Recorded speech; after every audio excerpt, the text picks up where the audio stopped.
Assalamualaikum warahmatullahi wabarakatuh. Waalaikumsalam. Selamat pagi dan salam sejahtera untuk kita semua. Alhamdulillah di pagi yang cerah ini kita warga Kota Kendari bisa menyaksikan sebuah seminar yang merupakan kerjasama antara Perhimpunan Pakar Gizi dan Pangan Sulawesi Tenggara dengan TP PKK Kota Kendari. Semoga seminar ini membawa manfaat buat kita semua, terutama karena pada saat ini kita sedang mengalami suatu keadaan yang merupakan sesuatu yang di luar persangkaan kita, di luar perkiraan kita, yaitu pandemik COVID 2019 yang terjadi secara global.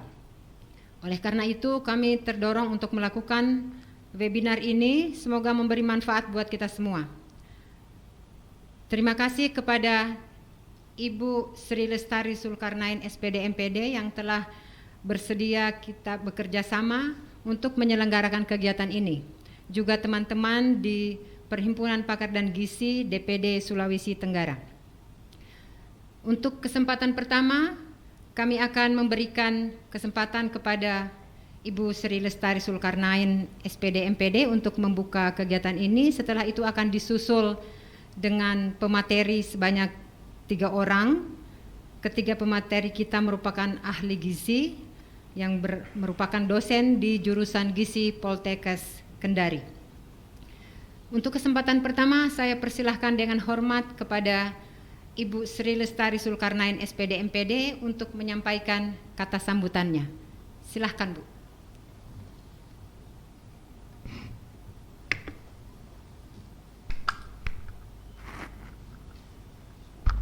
Baik. Bismillahirrahmanirrahim. Assalamualaikum warahmatullahi wabarakatuh. Waalaikumsalam warahmatullahi. Selamat pagi dan salam sejahtera untuk kita semua. Yang saya hormati para narasumber yang berkesempatan hadir di pagi hari ini. Yang saya hormati moderator yang telah mempersilahkan saya untuk berbicara. Yang saya hormati dan saya cintai seluruh masyarakat Kota Kendari, semoga selalu dalam kondisi sehat, kuat, dan segala aktivitas berjalan lancar meskipun segala sesuatunya dilaksanakan from home. Juga yang saya hormati dan kita banggakan para kru Koinfo Kota Kendari yang telah bekerja kurang lebih 2 bulan selama pandemi COVID-19 ini mewabah di Indonesia khususnya dan di Indonesia umumnya dan di Kendari khususnya. Baik, selanjutnya salawat dan salam semoga selalu tercurah untuk Nabiullah Muhammad SAW atas berbagai nikmat yang diberikan kepada kita sehingga kita bisa menikmati manisnya iman dan tentu saja rasa syukur kita kepada Allah Subhanahu wa taala hingga di puasa ke-15 hari ini kita masih bisa bersua melaksanakan aktivitas sebagaimana aktivitas kita setiap harinya dan sebagaimana yang kami lakukan di pagi hari ini tentunya meskipun kita sudah merencanakan schedule, kemudian jika Allah belum berkehendak tentu hal ini tidak dapat kita laksanakan. Selanjutnya di pagi yang cerah ini merupakan sebuah kegiatan kerjasama dari PKK Kota Kendari dengan Pergizi Pangan yang merupakan sebuah kegiatan yang sangat khususnya PKK Kota Kendari dan tentu saja masyarakat Kota Kendari yang saya cintai menantikannya, di mana kondisi pandemi COVID-19 sedang mewabah di kota kita, di mana setiap aktivitas kita berangkat dari rumah, work from home, study from home, kemudian everything from home ya, dengan jargon bahwa selalu menggunakan masker, stay at home, kemudian jaga kebersihan dengan menerapkan pola hidup bersih dan sehat atau PHBS. Kemudian satu menjadi catatan penting dan mungkin ini juga menjadi polemik, tidak boleh mudik dan tidak pulang kampung tentunya ya. Jadi tidak boleh mudik dan tidak pulang kampung. Ya, dengan mewabahnya virus COVID-19 ini dan kemudian segala hal dilakukan di rumah, di sini membutuhkan kecerdasan seluruh masyarakat Kota Kendari dalam menyikapi kondisi ini. Dengan segala sesuatunya dilaksanakan di rumah, baik itu ASN ataupun kemudian yang bergerak di wira swasta ataupun kemudian yang pegawai lepas, ini sangat berdampak untuk kita semua. Sedangkan kita ketahui bahwa salah satu pencegahan tidak terjangkitnya kita dengan virus ini, selain kita protek dari luar, kita juga harus protek dari dalam, yakni menjaga imunitas dengan makan makanan yang sehat, bergizi, dan tentu saja seimbang. Di bulan puasa ini tentunya kita tahu bahwa menjadi kultur dari kita semua. Dalam berpuasa, selama berpuasa itu sampai kemudian menjelang berbuka, kita menginginkan yang enak untuk lewat di tenggorokan kita atau di leher kita ya. Sedangkan dalam kondisi pandemik ini kita harus bisa menjaga kesehatan seperti itu. Nah, dengan kita diharapkan kita menjaga kesehatan, sedangkan makanan-makanan yang dalam berbuka ini cenderung manis dan bahkan akumulasi dari sekian menu yang kita sajikan kandungan glukosanya sangat tinggi. Ya, tentu saja ini akan mengganggu metabolisme tubuh kita dalam seharinya seperti itu. Dan dengan juga terbatasnya kita beraktivitas, bahkan sebagian dari pekerja ini kemudian dirumahkan, ini tentu berdampak pada pengelolaan pangan di rumah. Nah, kita berharap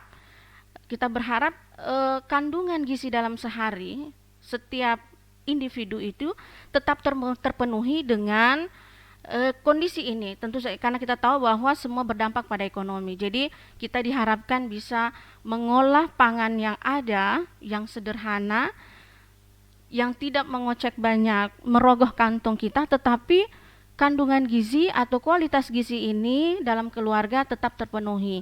Utamanya bagi rumah tangga yang ada lansianya di rumah, yang ada ibu atau ada bapak, kakek ya, yang usia-usia lanjut ini sangat rentan untuk terkena atau kena dampak dari terpaparnya virus ini, sehingga dibutuhkan kecerdasan kita semua dalam mengolah pangan agar kemudian kita selalu dalam kondisi sehat, utamanya di bulan puasa ini. Ya, saya secara pribadi mengucapkan terima kasih banyak kepada narasumber kita yang hebat-hebat di pagi hari ini yang berkenan hadir memberikan kita pengetahuan, berbagi pengetahuan agar kemudian kita siap melaksanakan aktivitas kita dalam kesehariannya, utamanya dalam bulan puasa ini. Itu saja dari saya kepada seluruh masyarakat Kota Kendari, khususnya pengurus PKK Kota Kendari dan mahasiswa Poltekkes ya, yang untuk bergabung di acara kita ini. Selamat menjalankan ibadah puasa, jaga kesehatan. Mari kita berdoa semoga kemudian wabah ini segera hilang ya dari muka bumi ini, dan kemudian juga vaksinnya segera ditemukan agar kemudian yang sakit segera sembuh, atau yang positif ya, ataupun seluruh masyarakat Kota Kendari selalu dalam kondisi sehat ya. Itu dari saya. Nunul Kolmi Mas Turun. Jaga kesehatan, tetap menggunakan masker, tidak keluar rumah kecuali mendesak, kemudian makan makanan yang sehat dan bergizi. Nunul Kolmi Mas Turun. Assalamualaikum warahmatullahi wabarakatuh.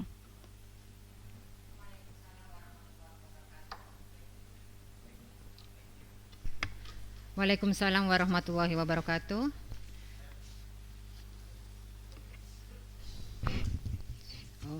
Ya, terima kasih kepada Ibu Ketua TP PKK Kota Kendari atas sambutan yang telah disampaikan. Sampailah kita pada sesi seminar untuk mendengarkan pemaparan dari 3 ahli gizi yang merupakan dosen di Poltekkes Departemen Kesehatan Sulawesi Tenggara. Sebelumnya saya sebagai Ketua DPD Pergizi Pangan Sulawesi Tenggara ingin memperkenalkan perhimpunan kami. Ini sudah banyak sekali kegiatan yang dilakukan secara nasional. Pada tanggal 9 April telah di-launching beberapa kegiatan yang salah satunya adalah yang berjudul LEKA, Layanan Edukasi dan Konsultasi Online tentang Konsumsi Pangan Aman, Bergizi dan Hidup Bugar. Jadi bagi Bapak Ibu, seluruh pemirsa yang ingin mendengarkan atau melihat berbagai edukasi yang ditampilkan bisa melakukannya secara online, sangat mudah. Kemudian juga ada beberapa kegiatan yang telah dilakukan di seluruh Indonesia termasuk di Sulawesi Tenggara. Telah ada yang namanya LEKA yang di-launching pada tanggal 10 April juga di Kendari, yaitu Layanan Edukasi dan Konsultasi Online tentang Konsumsi Pangan Aman, Bergizi dan Hidup Bugar. Silahkan dibuka kalau kita Bapak Ibu berminat. Baik, untuk tidak membuang waktu, saya memberi kesempatan kepada 3 orang pembicara untuk menyampaikan materinya satu persatu dulu. Setelah itu, setelah ada yang mau bertanya, baru kita panel dulu pembicara ya. Setelah itu baru pertanyaan dari para peserta. Untuk kesempatan pertama saya perkenalkan dulu Bapak Dr. Sultan Akbar Toruncu SKM MKes. Beliau adalah ahli gizi kesehatan. S3-nya beliau adalah gizi kedokteran di Unhas ya Pak ya. Kemudian saya perkenalkan secara umum dulu teman-teman pemateri kita. Yang kedua adalah Ibu Dr. Intan Ria Nirmala SPM Gizi. Beliau adalah S1 di IPB GMSK Gizi Masyarakat dan Sumber Daya Keluarga. Jadi komplit nih kita punya pembicara. S2 Ilmu Gizi Komunitas. Jadi gizi secara komunitas juga dipelajari, bukan hanya individual. Kemudian S3 Ilmu Gizi Fakultas Kedokteran UI. Kemudian yang ketiga pembicara kita adalah Rita Irma SST MPH. Beliau adalah dosen juga di jurusan Gizi Poltekkes Kendari. Beliau S2 Gizi dan Kesehatan di Fakultas Kedokteran UGM. Saya kira beliau merupakan ahli di bidangnya. Mudah-mudahan kita mengambil manfaat yang banyak dari ilmu-ilmu yang mereka miliki. Saya kira untuk waktu diskusi, masing-masing pemateri 7 sampai 10 menit ya, maksimal 10 menit. Mudah-mudahan bisa disampaikan supaya waktu diskusi kita cukup panjang. Waktu kita adalah dimulai jam 10 tadi, kemudian insya Allah sampai jam 11.30 karena ini hari Jumat. Untuk kesempatan pertama saya persilakan Bapak Dr. Sultan Akbar Toruncu untuk menyampaikan materinya. Silakan.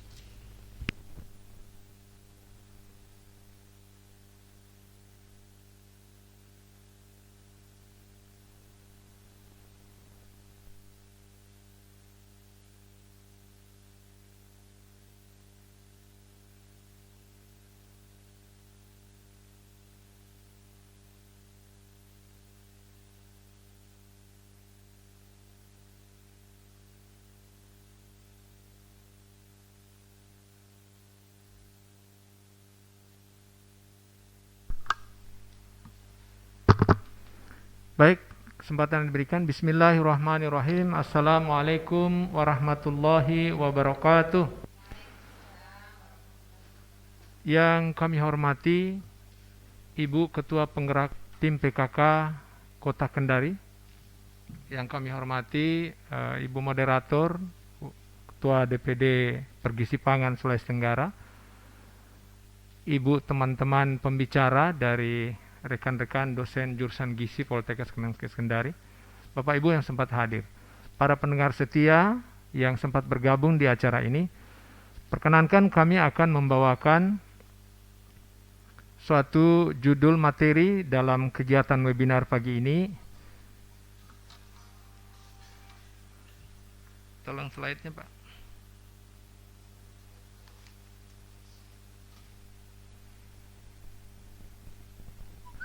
Ya, judul yang kami antarkan adalah Gizi Kekebalan Tubuh Mencegah COVID-19 di bulan Ramadan. Slide.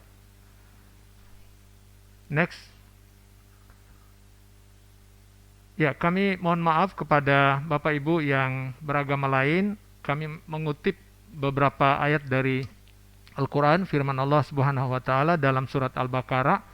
Ini ada 3, 162, kemudian Al-Baqarah 172 dan surat Al-A'raf ayat 31. Ketiga-tiga surat ini membicarakan, menyuruh mengarahkan kepada kita untuk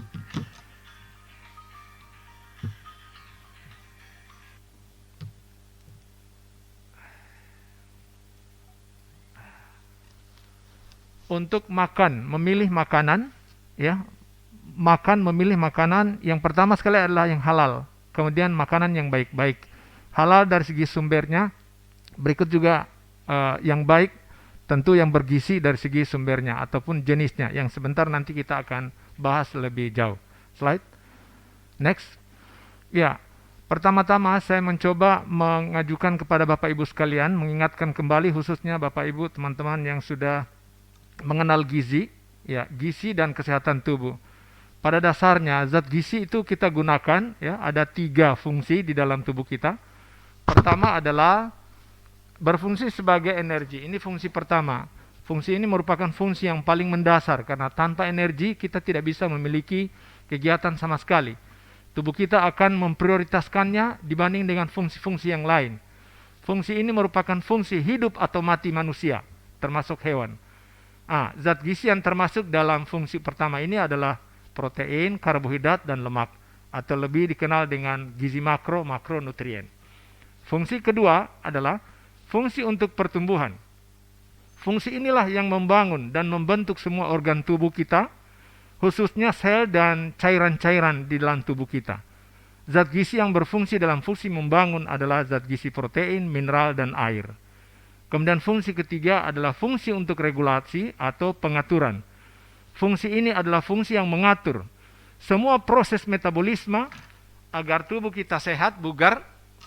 Kemudian kekebalan tubuh termasuk dalam fungsi regulasi ini. Jadi artinya saat ini kita sedang menghadapi pandemi COVID-19, kita sangat-sangat membutuhkan yang namanya kekebalan tubuh, itu masuk dalam fungsi regulasi. Ya, tanpa regulasi yang normal, yang sehat, ya tentu kita akan tidak memiliki kekebalan tubuh yang maksimal. Ya, zat gizi yang berfungsi di sini adalah vitamin, mineral, protein, dan air. Next. Ya, lanjut. Prioritas penggunaan zat gizi oleh tubuh yang ketiga di atas itu tidak bisa kita pertukarkan. Artinya fungsi pertama tidak bisa menempati fungsi kedua tidak bisa menempati fungsi ketiga, dan seterusnya. Ya, oleh karena itu masing-masing zat gizi dibutuhkan sesuai fungsinya. Ya, walaupun ada memang dia bekerja sama di dalam proses metabolisme maupun anabolisme, katabolisme, tetapi dalam penggunaan dasarnya, penggunaan utamanya, masing-masing zat gizi memiliki fungsi sesuai dengan yang ketiganya tadi. Nah, pada orang yang kurang gizi itu sangat sulit sekali untuk memiliki kekebalan tubuh yang kuat.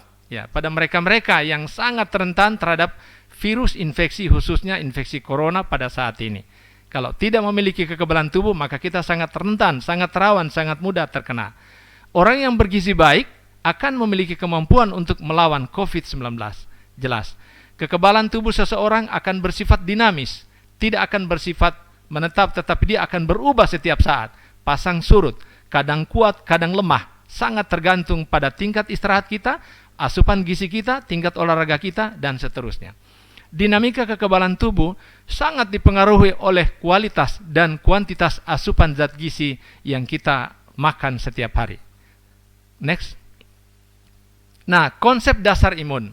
Sebelum saya lanjut, perlu saya memberikan konsep dasar imun secara ringkas. Kita mengenal sistem imun kita, kekebalan atau imun, itu merupakan gabungan antara sel, kemudian molekul, terus jaringan, yang ketiga-tiganya ini berperan melawan virus corona 19. Nah, kita perlu tahu lagi apa itu respon imun, adalah suatu tanggap cepat atau cepat lambatnya munculnya reaksi dari kerjasama antar ketiga bagian ini, yaitu sel, molekul, dan jaringan. Sistem imun kekebalan kita terdiri atas 2 secara alami. 2 kategori kekebalan. Pertama kita kenal dengan kekebalan alami atau kekebalan bawaan. Kekebalan ini mau tidak mau semua ada pada kita manusia dan hewan, termasuk hewan. Begitu kita lahir, kita sudah memiliki kekebalan bawaan, kekebalan alami, yaitu kekebalan yang secara alami dimiliki oleh setiap orang, selalu siap setiap respon cepat melawan virus. Semua orang memilikinya. Kemudian yang kedua, kita memiliki kekebalan spesifik, ya, kekebalan spesifik atau adaptif, ya, adaptif imun. Ini kita dapat dari kekebalan yang terbentuk setelah kita tertular oleh bibit penyakit virus. Ya, kalau sebelumnya termasuk influenza, termasuk COVID-19 dan lain-lain. Kalau sebelumnya kita tidak memiliki kekebalan ini. Nanti setelah kita sembuh dari penyakit itu, dari kita terserang penyakit itu, baru mulai di tubuh kita sudah terbentuk. Oleh karena itu sering dibilang bahwa kita sudah kebal. Artinya kalau datang berikutnya serangan dari bibit yang sama, virus yang sama, insya Allah kita tidak akan dikenal lagi. Ya. Nah, kekebalan yang kedua, tidak semua orang memilikinya, kecuali pada mereka-mereka yang pernah terserang. Nah, suasana seperti sekarang ini, kita saat ini sangat membutuhkan respon imun spesifik, ya, khususnya yang cepat melawan COVID-19. Itu sangat tergantung pada pemenuhan kebutuhan gizi seseorang, yang insya Allah sebentar akan dibahas oleh pembicara berikutnya. Next. Seseorang dengan tingkat kekebalan tubuh sangat kuat, maka ketika terpapar virus COVID-19 ini, itu bisa jadi virus tersebut dapat dihalau atau dilumpuhkan tanpa menimbulkan gejala, tanpa batuk, tanpa demam. Ini yang saat ini kita kenal dengan OTG atau orang tanpa gejala. Berarti dia memang memiliki kekebalan. Kekebalan alamiahnya memang bagus. Bersyukurlah mereka-mereka yang OTG. Nah, lanjut. Pada orang yang dengan kekebalan tubuh yang rendah, maka paparan COVID-19 itu akan menyebabkan ia mengalami demam, mengalami batuk. Namun, yang bersangkutan bila ia berhasil sembuh, maka berarti sudah kebal. Zat gizi yang berperan dalam hal ini adalah istirahat. Selain zat gizi, maksud kami adalah istirahat dan melakukan kegiatan olahraga secara teratur. Inilah yang dimaksud dengan kekebalan alami yang tadi sempat disinggung juga oleh Ibu Ketua PKK Kota Kendari. Kemudian yang kedua adalah kekebalan spesifik. Yang bersangkutan akan bekerja mengenali, maksudnya termasuk kita-kita semua, bekerja mengenali, mempelajari COVID-19 pada saat kita tertular. Oleh karena itu dilanjutkan dengan pembuatan senjata atau tentara yang spesifik, yang khusus menangani COVID-19 ini untuk memusnahkannya. Next. Nah, itu sepintas tadi tentang imunologi. Sekarang kita akan lihat bagaimana hubungannya dengan zat gizi. Defisiensi zat gizi ini akan sangat mengganggu ya respon kekebalan alamiah maupun kekebalan yang spesifik. Berikut ini saya akan menyajikan beberapa vitamin yang bekerja sama di dalam membentuk imun kita, membentuk organ-organ, membentuk sel, membentuk jaringan, khususnya yang berkaitan dengan imun. 1. Vitamin antioksidan.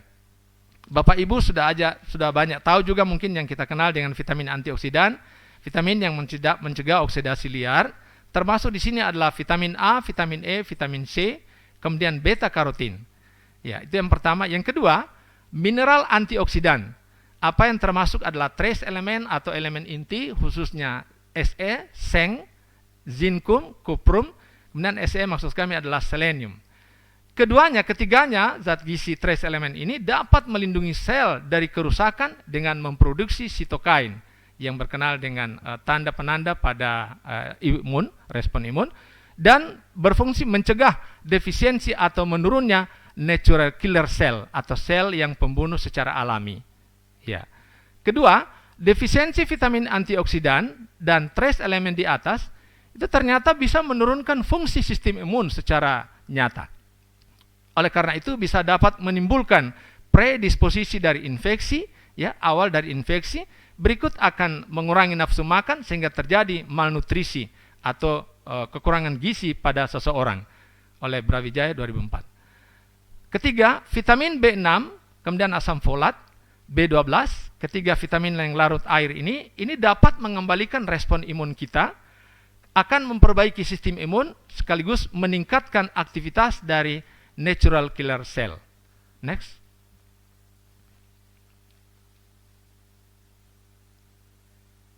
Ya. Ini saya kira yang paling penting slide kami, yaitu bagaimana langkah kita bisa membentuk kekebalan agar bisa melawan COVID-19 ini. Yang pertama, mohon maaf, saya anjurkan kepada kita semua, khususnya yang beriman kepada Allah, marilah kita beribadah Ramadan secara khusyuk, secara rutin, secara tepat waktu. Mengharapkan ridho Allah tabaraka wa ta'ala, menenangkan pikiran dan jiwa kita, dan menyehatkan tubuh kita. Oleh karena itu, untuk tindak lanjutnya adalah kita berpuasa secara syar'i sesuai sunnah Nabi Muhammad SAW, ya, dengan cara mengakhirkan sahur dan menyegerakan buka puasa. Insya Allah kita akan sehat. Kedua, kita perlu makan dan menikmati makanan halal seperti yang kami kutip di Al-Quran di atas, sesuai dengan perintah Allah Subhanahu wa Ta'ala, dan akan bergizi seimbang melalui makanan B3, beragam, bergizi, berimbang untuk memenuhi kebutuhan tubuh. Ya, sedikit saya singgung karena nanti sebentar akan dibahas oleh pembicara berikutnya tentang hal ini. Ya, saya akan singgung saja. Beragam maksudnya ya tidak hanya satu macam, dua macam, tiga macam, tetapi bermacam-macam asal memenuhi kaidah makanan pokok, lauk, sayur, buah. Jangan beragam, ya ada ubi, ada singkong, ada songgi, ada mie, ada kerupuk. Itu beragam juga, tetapi tidak berimbang namanya. Apalagi bagaimana mau bergizi kalau hanya beragam tidak berimbang. Itu barangkali maksud dari berimbang. Selebihnya nanti akan dibahas oleh rekan kami yang pembicara berikutnya. Yang ketiga, makanlah makanan yang bisa meningkatkan kekebalan, termasuk sumber protein, asam amino esensial, baik yang hewani yang paling sangat kita harapkan, terutama untuk anak-anak, dan yang nabati dari tumbuhan atau sayur-sayuran, buah-buahan. Kemudian vitamin, mineral, ya dianjurkan bagi yang bisa memiliki madu bagus dan propolis.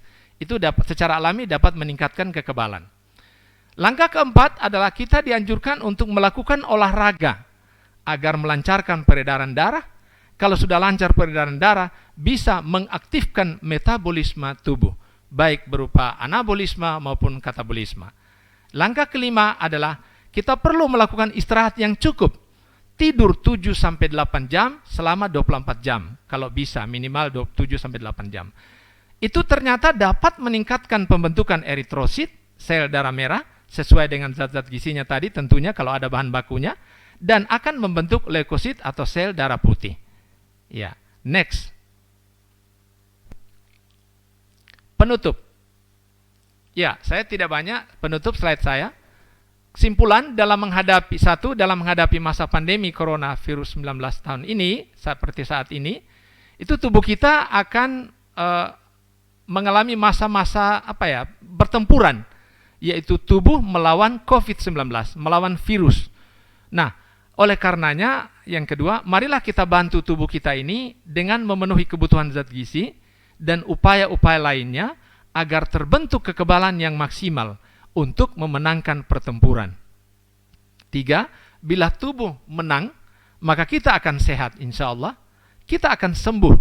Ya, bila tubuh kalah, maka kita akan sakit, bahkan mungkin kita akan mati. Keempat, semoga Allah Subhanahu wa Ta'ala, Allah Tabaraka wa Ta'ala dapat meridhoi segala upaya kita. Amin ya rabbal alamin. Sekian, billahi taufik wal hidayah. Wassalamualaikum warahmatullahi wabarakatuh.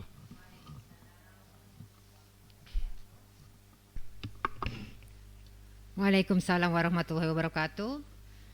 Suatu materi yang sangat menarik ya, walaupun kita sudah tahu sedikit tentang gizi, tetapi ternyata masih banyak yang tidak kita ketahui, dan itu sangat menarik. Bagaimana kita melawan virus corona. Kita belum buka sesi pertanyaan, diskusi, disimpan memang dulu pertanyaannya. Bapak Ibu yang lagi menonton, yang jadi peserta, silakan disimpan dulu, dicatat memang kepada siapa nanti pertanyaan ditujukan ya. Untuk yang kedua, kita persilahkan dulu Ibu Dr. Intan Ria Nirmala SPM Gizi untuk menyampaikan materinya pada pagi hari ini. Silakan. Mari.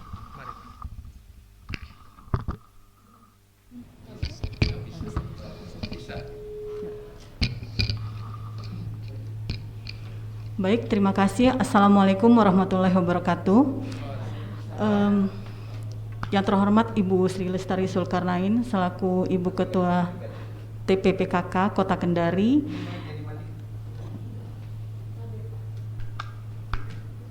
ya, yang terhormat Ibu Aida Taridala selaku Ibu Ketua DPD Pergizi Pangan Sulawesi Tenggara. Terima kasih atas kesempatan yang diberikan kepada saya. Nah, kali ini saya ingin sedikit bercerita dan memaparkan tentang topik yang sangat hangat sekali.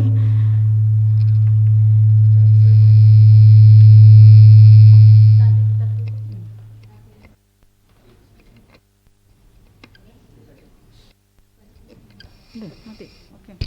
Masih ini.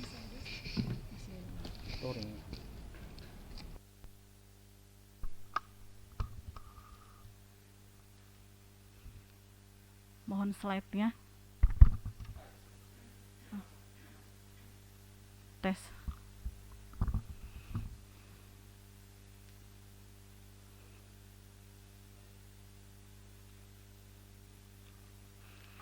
Baik, bahwa sedikit bercerita tentang dan memaparkan kenapa kita kembali memasak di rumah dan seperti apa tren penyediaan pilihan pangan bergizi selama pandemi COVID-19.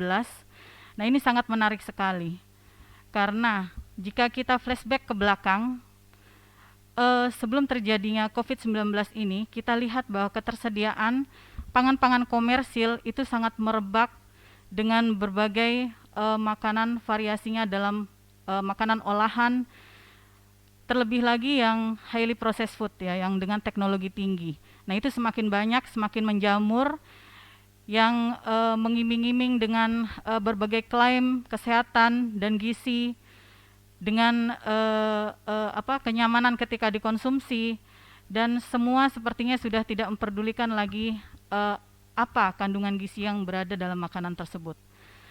Akhirnya pada saat ini kita semua dihadapkan dengan pandemi COVID-19 yang mau tidak mau kita harus kembali mempertimbangkan dan memilih makanan apa sebenarnya yang harus kita konsumsi.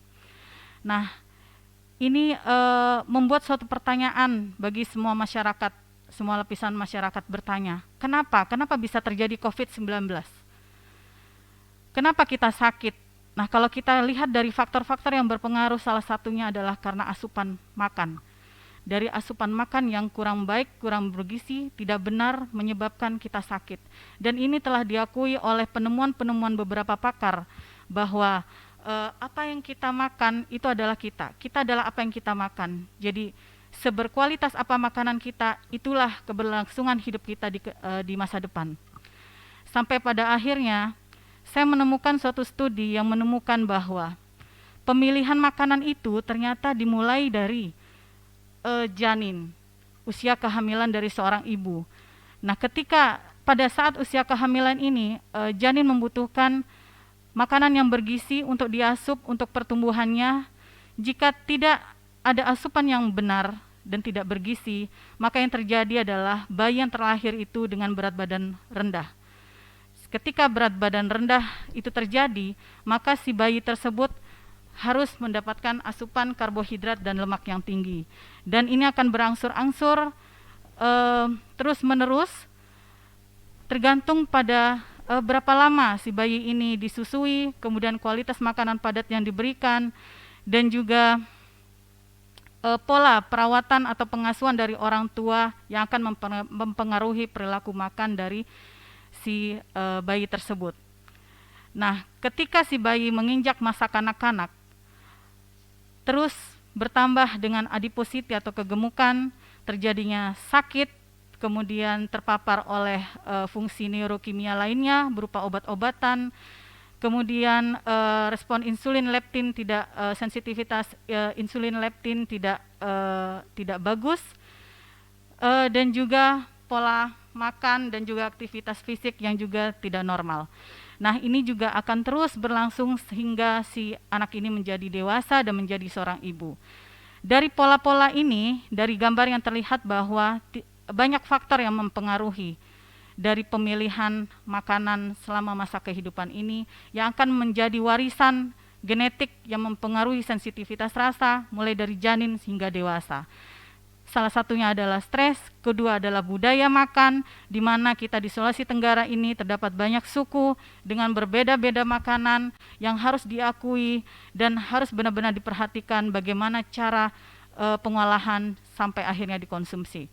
Kemudian ketersediaan pangan di setiap daerah pun berbeda, paparan dari pengetahuan dan juga pembelajaran yang diterima oleh si individu ini sendiri, dan juga merebaknya iklan-iklan makanan yang sangat berpengaruh.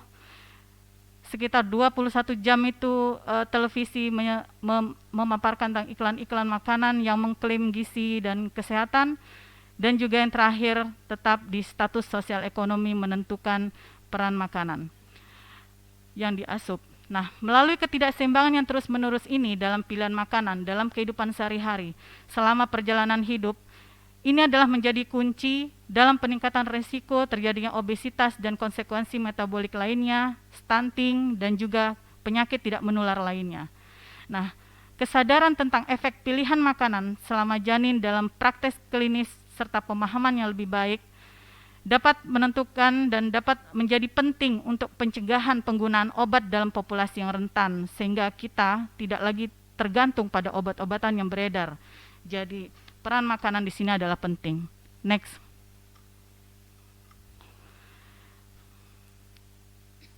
Sebelumnya. Yes. Oke. Kenapa kalau kita berbicara tentang asupan gizi itu adalah kenapa menjadi apa namanya ya? Coba Pak slide langsung ini ya, langsung tadi ya. Ya, nah kalau kita berbicara tentang makanan, otomatis kita berbicara tentang hal yang tidak kelihatan dalam pangan itu sendiri, yaitu zat gizi. Zat gizi ini kalau kita dengar karbohidrat, protein, lemak, ya baru mengerti, oh itu adalah gizi. Kemudian apa yang menyebabkan gizi ini bisa diasup, salah satunya menjadi concern saya saat ini adalah memasak. Bagaimana gizi ini bisa dengan bagus dapat diasup oleh tubuh sehingga dapat mendukung pertumbuhan kita di masa yang akan datang. Jadi memasak ini adalah penting. Kenapa? Karena memasak itu sendiri sebenarnya secara definisi adalah mencoba mengaplikasikan energi panas terhadap makanan untuk membuat makanan tersebut lebih menarik, aman, dan enak dikonsumsi. Jadi kalau kita dihadapkan oleh pangan di luaran yang masih bentuk gelondongan seperti wortel, nah wortel ini tidak langsung kita konsumsi. Bagaimana bisa diasup oleh seorang anak? Kita harus menyesuaikan dengan bentuk-bentuknya, misalnya dipotong kecil-kecil, mulai dari mengupas, memotong, kemudian memasak dengan mengatur suhu dan proses masaknya itu sendiri menjadi perhatian tersendiri agar nilai gizi masih tetap dipertahankan dalam suatu makanan. Dan ini sangat menarik sekali. Dan ternyata apa yang terjadi tidak hanya di Indonesia, di dunia pun memasak bukan kebiasaan yang baik lagi. Dari studi-studi penelitian terdahulu sangat concern terhadap kenapa memasak ini harus dimunculkan. Ya, next. Kenapa memasak tidak lagi menjadi penting? Karena kalau kita lihat di luaran, di sekitar kita terdapat banyak makanan pabrikan yang notabene konsep dari penyusunnya itu adalah tinggi garam, gula, lemak, dan bahan tambahan seperti biskuit, kerupuk, keripik, kemudian makanan siap saji, makanan kemasan lainnya, susu yang berpemanis, saus, sambal, kecap, popcorn, semuanya itu dengan bentuk-bentuk yang sangat memikat itu perlu kita waspadai dengan kandungan apa yang terdapat di dalamnya itu. Sebuah studi dari Helen Keller Indonesia di Kota Bandung tentang praktek pemberian makan bayi dan batita. Nah, ini diketahui bahwa konsumsi anak usia 6 bulan sampai dengan 3 tahun ini ternyata mayoritas ya anak 6 sampai 11 tahun yang harusnya adalah mendapatkan makanan pendamping ASI yang layak, ini adalah makanan pendamping buatan pabrik. Nah, ini harus menjadi perhatian kita semua. Kemudian untuk yang mengkonsumsi makanan ringan buatan pabrik pun, minuman berpemanis, nah itu usia 2 tahun ke atas mereka sudah terpapar dengan makanan semacam ini. Next. Makanan-makanan ini akan merusak selera makan mereka. Kalau dilihat dari frekuensinya juga lebih dari 3 kali, bahkan mengganti dari diet utama dari mereka ini. Kemudian yang dipromosikan dari perusahaan itu sendiri adalah susu manis, biskuit manis, makanan ringan gurih, coklat, dan permen. Next. Nah, ini adalah makanan komersil yang beredar di pasaran. Kalau kita lihat adalah ada resto-resto yang semua menyajikan adalah makanan cepat saji. Kalau kita tergantung dengan makanan seperti ini, maka melebihi dari sekedar diet sehari-hari. Next. Nah, dalam slide ini akan ditunjukkan pilihan makanan seperti apa sih yang bisa kita pilih, yang alami atau yang olahan. Yang alami, rata-rata kalau kita masak sekitar 25-30 menit per satu menu makanan. Satu menu makanan ini bisa beberapa resep dan membersihkan setelah itu sekitar 4-5 menit. Kalau olahan, waktu yang ditawarkan adalah 3-10 menit per resep, hanya resep, dan membersihkan 1 menit. Tapi lihat kandungan di dalamnya adalah gula, garam, lemak tinggi, bahkan bahan tambahan aditif atau tambahan makanan yang mungkin bersifat karsinogenik jika kita konsumsi terus-menerus. Next. Nah, apa sih hambatan memasak di rumah itu? Dari beberapa studi sudah ditemukan bahwa ternyata fasilitas memasak itu terbatas, tapi selama ini adalah bukan hambatan. Kemudian waktu terbatas, jadwal sibuk karena orang tua bekerja, anak-anak yang pemakan pilih-pilih. Nah, ini tadi yang bisa dikaitkan dengan kenapa anak menjadi pilih-pilih makanan, karena faktor-faktor yang mempengaruhi dari preferensi makanan ketika janin.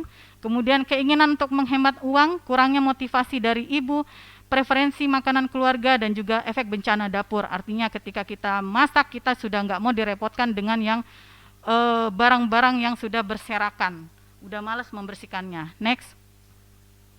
Nah, tantangannya adalah bagaimana kita bisa memasak, menyisihkan waktu. Jelas, tetap kita selalu berusaha untuk menyediakan waktu. Minimal 2 kali dalam sehari bisa untuk memasak di rumah, baik itu waktu makan siang, malam, sarapan, bahkan waktu snacking. Kenapa industri tetap memasarkan? Kita biarkan industri bekerja dan berinovasi, menciptakan produk minim pengolahan bagi yang sibuk bekerja dengan iming-iming mengganti waktu Anda bekerja. Tetapi yang kita perlu perhatikan adalah klaim-klaim mereka. Apakah makanan alami itu mempunyai klaim? Tidak. Jika kita melihat buah-buahan dan sayuran dan juga makanan alami tidak ada klaim. Tapi kenapa ketika berbunyi produk olahan selalu ada klaim? Kemudian yang kita perhatikan juga adalah gut mikrobiota. Jika kita terlalu sering mengkonsumsi makanan karsinogenik, maka gut mikrobiota tidak bekerja maksimal dalam tubuh dalam penyerapan sumber gizi. Dalam pengawetan akan banyak bahan tambahan lain, jadi memasak tetap harus dilaksanakan di setiap keluarga. Keterampilan memasak tergantung pada konteks budaya, dan ternyata dari studi terdahulu ditemukan hanya wanita yang sadar kesehatan yang memiliki keterampilan memasak yang lebih tinggi. Next. Nah, ini gambaran antara chef dengan orang di rumah ya yang melakukan masak. Kalau kita melihat dari gambaran ini adalah kok kalau chef itu ya ribet memasaknya. Peralatannya super canggih, makanannya super mahal, rasanya mewah dan memasak sesuai keinginan konsumen. Nah, jika kita pikirkan adalah memasak dengan cara chef, pasti semua akan koib, takut, oke, saya nggak usah masak, lebih baik saya ambil pilihan industri yang menawarkan makanan-makanan cepat saji. Kemudian kalau memasak di rumah, apa harapannya? Memasak cepat, resepnya mudah, harga murah, bahan pangan seadanya, rasanya enak karena disesuaikan dengan keinginan dan niat yang tulus dari yang masak. Kemudian memasak sesuai keinginan sendiri harus disesuaikan dengan kebutuhan makan saat itu. Artinya, jika saat itu adalah sakit, otomatis kita bisa memasak sendiri sesuai dengan kebutuhan gizi ketika kita sakit. Ketika kita sehat, normal, dan ingin tetap mempertahankan itu, kita harus pilih makanan yang kita masak sendiri untuk hidup sehat. Next.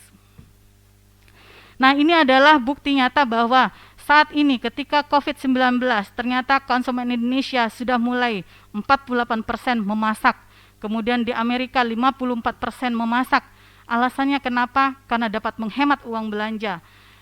38% mencari-cari bahan baru, mulai mencari-cari bahan baru dengan berinovasi untuk memasak. Kemudian apa yang dicari ketika memasak? 61% berbunyi bahwa butuh resep yang simpel dan menjadi solusi makan utama sehari-hari. Nah, memasak menjadi pilihan ketika semua dikondisikan dalam kondisi tidak normal seperti saat ini pandemi. Ya, next. Apa panduan gizi sepanjang COVID-19? Ini adalah beberapa panduan yang bisa diambil dari Kemenkes, dari Makan Benar ID. Nah, semua sudah ada standar-standar tertentu ya, dari isi piringku berapa yang harus disajikan untuk si anak dan orang dewasa. Kemudian jika memang kita dihadapkan dengan memilih makanan industri, harus pintar dalam membaca label makanan. Jadi berapa energi, berapa gula terkandung, berapa garam terkandung, itu menjadi perhatian kita. Misalnya jika kita dihadapkan dengan harus makan pangan fungsional agar gut mikrobiota kita baik, nah kita harus benar-benar memilih probiotik apa yang harus kita konsumsi. Apakah Yakult, yogurt, yang seperti apa? Lihat di situ komposisinya. Jika rasanya adalah sangat manis, dengan standar-standar tertentu harus dikonsumsi harus dua, tidak boleh berlebih. Dan itu pun sudah menjadi standar untuk konsumsi agar hidup kita menjadi lebih baik. Kemudian kita harus sepanjang COVID ini harus mencukupi asupan sayur dan buah, dan juga istirahat seperti yang dipaparkan oleh Bapak Akbar. Kemudian juga jika kita lihat dalam gizi, tingkatkan daya tahan tubuh, lindungi keluarga dari COVID ini, ternyata vitamin E, vitamin C, dan D ini mayoritas adalah makanan berbasis tanaman. Jadi lebih dominan adalah food based plant. Ya, next. Nah, bagaimana aplikasinya dalam kehidupan sehari-hari? Jika seorang dihadapkan dengan saya hanya punya uang 20.000 saat pandemi COVID ini, apa yang bisa dilakukan? Ini saya sudah melakukan evaluasi dan simulasi, ternyata memang sayur bening bayam itu dan tumis tempe kulit sapi bisa menjadi pilihan. Ya, vitamin A, C, E, dan seng, bahkan pangan fungsional sebagai antioksidan tersedia di sana. Jadi kenapa kita mesti ragu untuk memasak dengan berapapun uang yang kita ada selama kita bisa memvariasikan makanan. Seperti Pak Akbar bilang, variasi itu adalah seluruh kelompok pangan kita ada dalam satu menu dalam kehidupan sehari-hari. Ya, next. Ya, next. Ini juga soto ayam jika budget lebih dari 20.000. Next.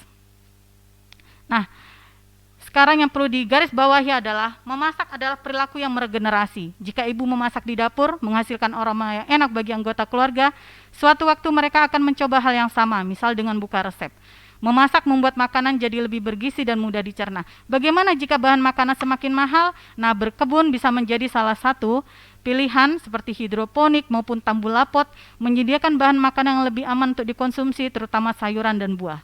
Memasak menjadi suatu tantangan tersendiri untuk mewujudkan makanan alami lebih mudah terjangkau, dan yang penting adalah makanan yang baik dikonsumsi adalah makanan yang dimasak sendiri di rumah dan bersifat alami. Next. Nah, oleh karena itu, mari selama COVID ini yang menjadi kebiasaan bersama, lebih dari setengah masyarakat sudah kembali ke dapur, budayakan memasak meski COVID-19 telah usai, karena manfaat kesehatannya, manfaat gizinya lebih dapat untuk kita semua hidup layak dan baik di kedepannya. Kemudian budayakan menanam bahan pangan apapun dan dimanapun Anda berada, sehingga tidak ada lagi bahan makanan yang tidak terjangkau. Terima kasih. Wassalamualaikum warahmatullahi wabarakatuh. Waalaikumsalam warahmatullahi wabarakatuh. Alhamdulillah, terima kasih kepada Ibu Intan Ria Nirmala atas materi yang disampaikan. Jadi kata kuncinya adalah bagaimana kita kembali memasak. Ya, jadi kalau tadi Pak Akbar secara umum tentang gizi, bagaimana perlunya kandungan gizi tetap ada di makanan. Selama ini mungkin ibu-ibu cuek, kalau anaknya minta makan, itu mie ada di belakang, itu telur. Ya, enak sekali ya. Pokoknya itu saya tahu itu banyak rahasianya ibu-ibu. Saya tidak, sorry pokoknya karena saya belajar gizi dan pangan dari S1. Harus.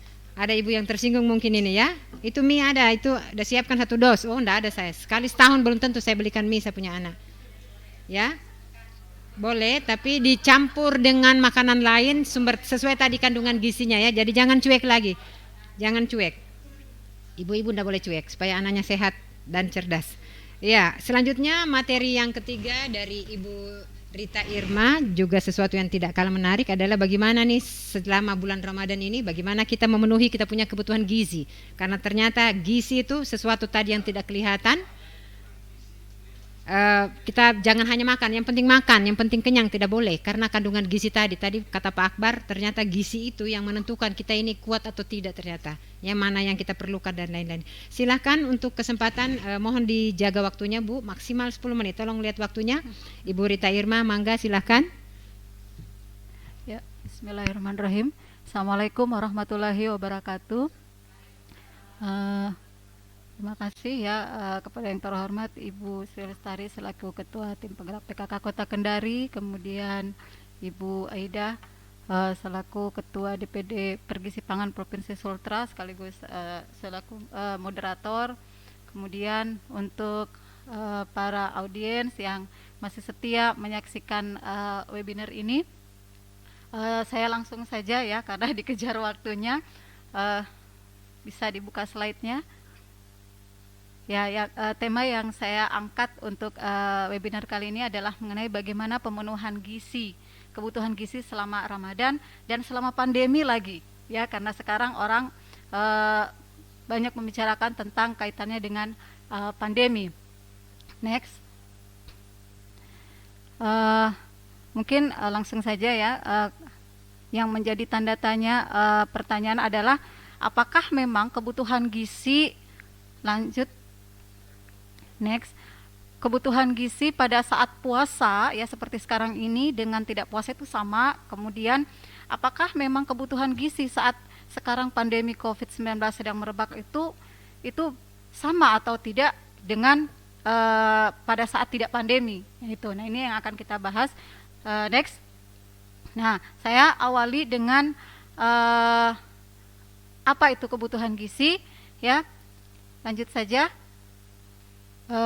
Ya, jadi menurut Kemenkes RI, kebutuhan gizi itu dikatakan adalah jumlah ya berapa banyaknya zat gizi minimal yang diperlukan atau yang dibutuhkan oleh tubuh ya masing-masing individu untuk apa? Untuk bisa mencapai derajat kesehatan yang optimal. Jadi berapa kebutuhan gizi yang dia butuhkan dalam 24 jam. Nah, kebutuhan, karena ini berbicara kebutuhan, maka dia berkaitan dengan individu, masing-masing orang itu akan berbeda. Dipengaruhi oleh apa? Ya, oleh yang pertama adalah usia. Jadi balita, kemudian remaja, dewasa, sampai kemudian lansia itu tentu kebutuhannya akan berbeda. Begitu pula dengan jenis kelamin. Ya, laki-laki, perempuan itu akan berbeda. Tingkat aktivitas fisik misalnya. Ya, saat pandemi di sini di mana orang banyak work from home, ya. Harus di rumah, biasanya mungkin aktivitas akan menjadi lebih ringan itu dibandingkan ketika beraktivitas di luar. Nah, ini juga mempengaruhi. Lalu kemudian berat badan, ya, tinggi badan, kemudian faktor stres yang dimaksud di sini itu lebih ke arah keadaan metabolisme tubuh atau penyakit penyerta. Next. Nah, jadi kebutuhan gizi itu sebenarnya baik dalam keadaan sehat, dalam keadaan sakit, ya tentu masing-masing memiliki kebutuhan. Nah, tinggal seperti apa, berapa banyak kebutuhannya ya nanti biasanya kalau dalam ilmu gizi itu kita memiliki rumus tertentu untuk perhitungannya.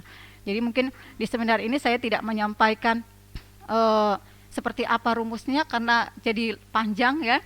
Saya hanya menyampaikan saja ada beberapa rumus, misalnya menggunakan rumus Dubois, Harris Benedict ya, kemudian Perkeni untuk penderita orang yang dengan keadaan tertentu misalnya diabetes, kemudian Cureri mereka yang menderita kombustio atau luka bakar.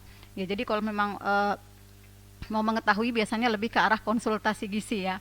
Nah, kemudian kebutuhan normal ya terhadap karbohidrat itu sekitar 60-70% dari kebutuhan kalori total. Sementara untuk protein itu sekitar 10-15% dari seluruh kebutuhan kalori total per hari. Begitu pula dengan lemak. Untuk lemak sekitar 20-25% kebutuhan kalori total. Jadi misalnya kalau orang punya, setelah dihitung kebutuhan gizinya, dia membutuhkan 2000 kalori dalam sehari, maka harus dipenuhi 60-70% itu dari karbohidrat. Ya, 10-15%-nya itu dari protein, kemudian 20-25% itu bersumber dari lemak. Nah, adapun untuk zat gizi mikro lainnya seperti vitamin, mineral, nah ini biasanya mengacu pada tabel angka kecukupan gizi. Jadi AKG itu adalah kecukupan gizi rata-rata orang, khususnya orang Indonesia ya, yang sehat. Kenapa menggunakan AKG bukan dihitung berdasarkan kebutuhan? Karena zat gizi mikro ini kan banyak sekali jumlahnya, seperti kalium, kalsium, natrium, magnesium. Nah, kemudian dia juga kebutuhannya biasanya untuk per kelompok umur itu relatif sama. Ya, next. Nah, sekarang bagaimana pemenuhan gizi saat puasa? Nah, sekarang kita lihat. Ketika tidak puasa maupun puasa sebenarnya jumlah kebutuhan gizi itu sama. Ya, yang kita butuhkan itu sama untuk dalam hal jumlah. Ya, plus cairan. Ya, kebutuhan tubuh kita akan cairan itu sama baik puasa maupun tidak puasa. Nah, yang membedakan apa? Yang membedakan adalah waktu. Nah, pada saat tidak puasa, pembagian makan sehari, misalnya tadi ya 2000 kalori kebutuhan per hari, maka bagaimana kita bisa memenuhi kebutuhan kalori itu ya, misalnya pagi hari 20%. Jadi kalau 2000 kalori kebutuhan per hari, maka kalau 20% berarti pagi hari dia harus mengkonsumsi sekitar 400 kalori. Kemudian yang 10% itu selingan pagi misalnya jam 10, lalu yang 30% itu adalah makan siang. Berarti sekitar 600 kalori itu harus diasup atau dikonsumsi oleh seseorang yang kebutuhannya 2000 kalori itu pada siang hari. Lalu kemudian selingan sore itu sekitar 10%, berarti sekitar 200 kalori. Lalu malam hari juga 30%. Nah, ini pada saat tidak puasa. Nah, tetapi pada saat puasa kan akan berbeda. Karena apa? Masalah waktu. Kalau tidak puasa, waktu untuk memenuhi kebutuhan kalori per hari ini kan bebas. Mau kita makan tengah malam, mau kita makan kapan saja bisa. Tetapi kalau puasa kan kita hanya punya 10 jam waktu untuk makan. Ya, jadi mesti diatur. Next. Ya. Ya. Jadi bagaimana pengaturannya? Yang pertama, yang prinsip yang harus kita perhatikan adalah tidak melewatkan salah satu waktu makan, yaitu berbuka dan sahur. Misalnya saya tidak lapar, saya masih kuat, tidak bisa. Karena kalau misalnya tadi saya kembali lagi, saya selalu mencontohkan misalnya 2000 kalori. Bagaimana bisa memenuhi 2000 kalori kalau misalnya kita melewatkan satu waktu makan, ya, terutama di bulan puasa. Sementara waktu makan hanya 10 jam. Ya, sehingga memang harus berbuka dan sahur. Nah, kemudian prinsip yang kedua adalah makanan yang dikonsumsi saat berbuka dan sahur itu seperti tadi Pak Akbar katakan bahwa sebaiknya yang bergizi, beragam, seimbang. Harus yang seimbang. Ya, yang mengandung apa? Karbohidrat, protein, lemak, vitamin, mineral, dan cukup cairan. Cairan di sini bisa dari air putih, kemudian bisa juga dari jus. Next. Nah, sehingga sebenarnya kembali lagi tadi sudah terjawab bahwa sebenarnya dalam hal jumlah zat gizi, puasa dengan tidak puasa sama kebutuhan seseorang. Yang membedakan hanya ya persoalan tadi bagaimana membagi waktu makan, ya, kemudian memilih jenis makanan yang tepat karena selama kurang lebih 13-14 jam kita tidak makan, perut dalam keadaan kosong. Tentu harus memilih jenis makanan supaya jangan sampai masih siang bolong sudah keroncongan perutnya. Ya, kemudian pengaturan porsi makan. Next. Nah, ini saya coba membaginya ya cara pemenuhan kebutuhan gizi saat puasa. Ya, jadi seperti tadi kalau tidak puasa kan tadi 20%, 10%, 30%, 10%, 30%, ya. Jadi 5 sampai 6 kali makan. Tetapi ketika puasa, maka pembagian itu ya kita kerucutkan menjadi 3 waktu makan ini. Yang pertama itu adalah pada saat buka puasa itu sama dengan pada saat kita makan pagi atau selingan ketika tidak puasa. Nah, di sini dianjurkan ya, begitu buka puasa, yang pertama kita lakukan adalah mengkonsumsi air dulu. Bisa air putih, ya, bisa yang manis ya, tetapi tidak berlebihan manisnya.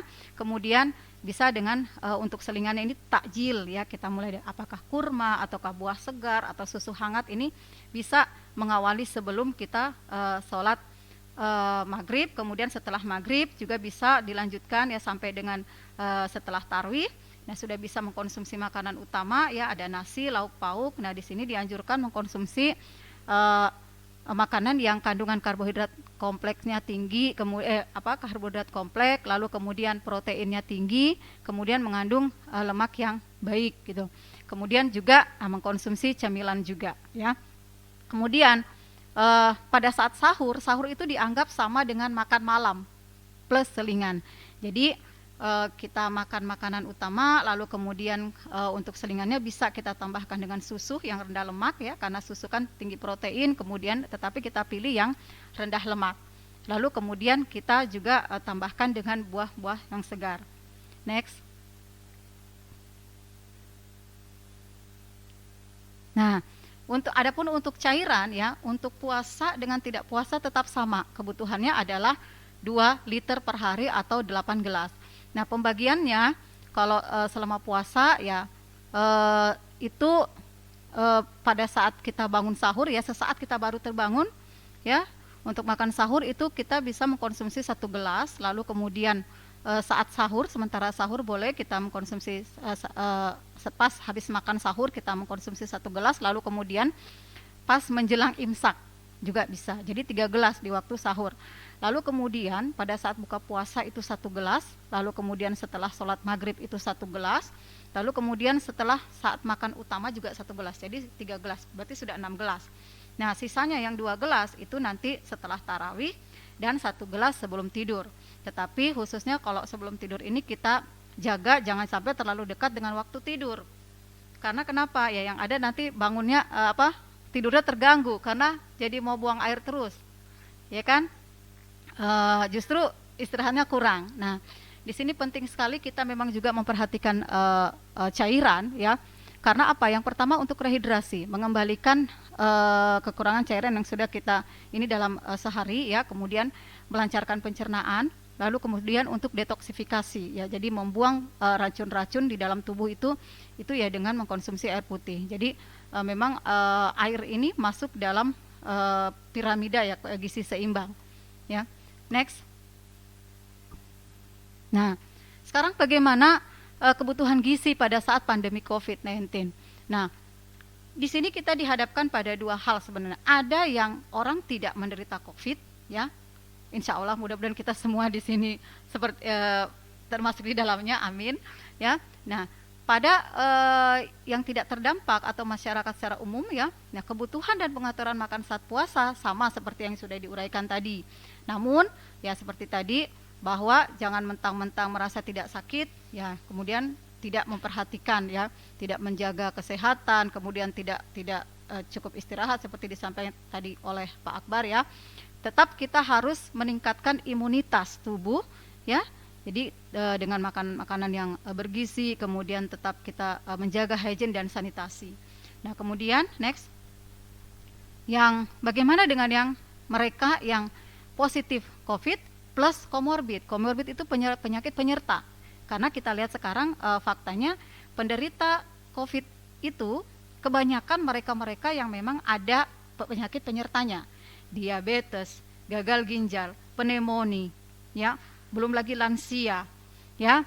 Jadi kalau misalnya kita menghadapi atau kasus seperti ini, maka kita harus sesuaikan dengan kondisi penyakit individu.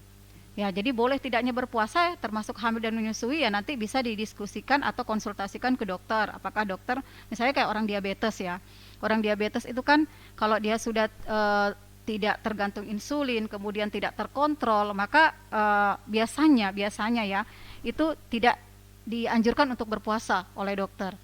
Ya, jadi kalau sudah ada penyakit penyerta seperti ini, boleh tidaknya puasa, silahkan berkonsultasi kepada dokter. Nah, kemudian untuk kebutuhan energinya tidak sama tentunya dengan yang tadi, yang non-COVID, ya. Nah, dia harus dihitung berdasarkan perhitungan rumus tertentu. Karena apa? Ada infeksi. Nah, biasanya untuk kasus-kasus COVID ya, dalam penata laksanaan gizi untuk gizi klinik untuk penderita COVID-19 itu perlu penambahan 20-30%.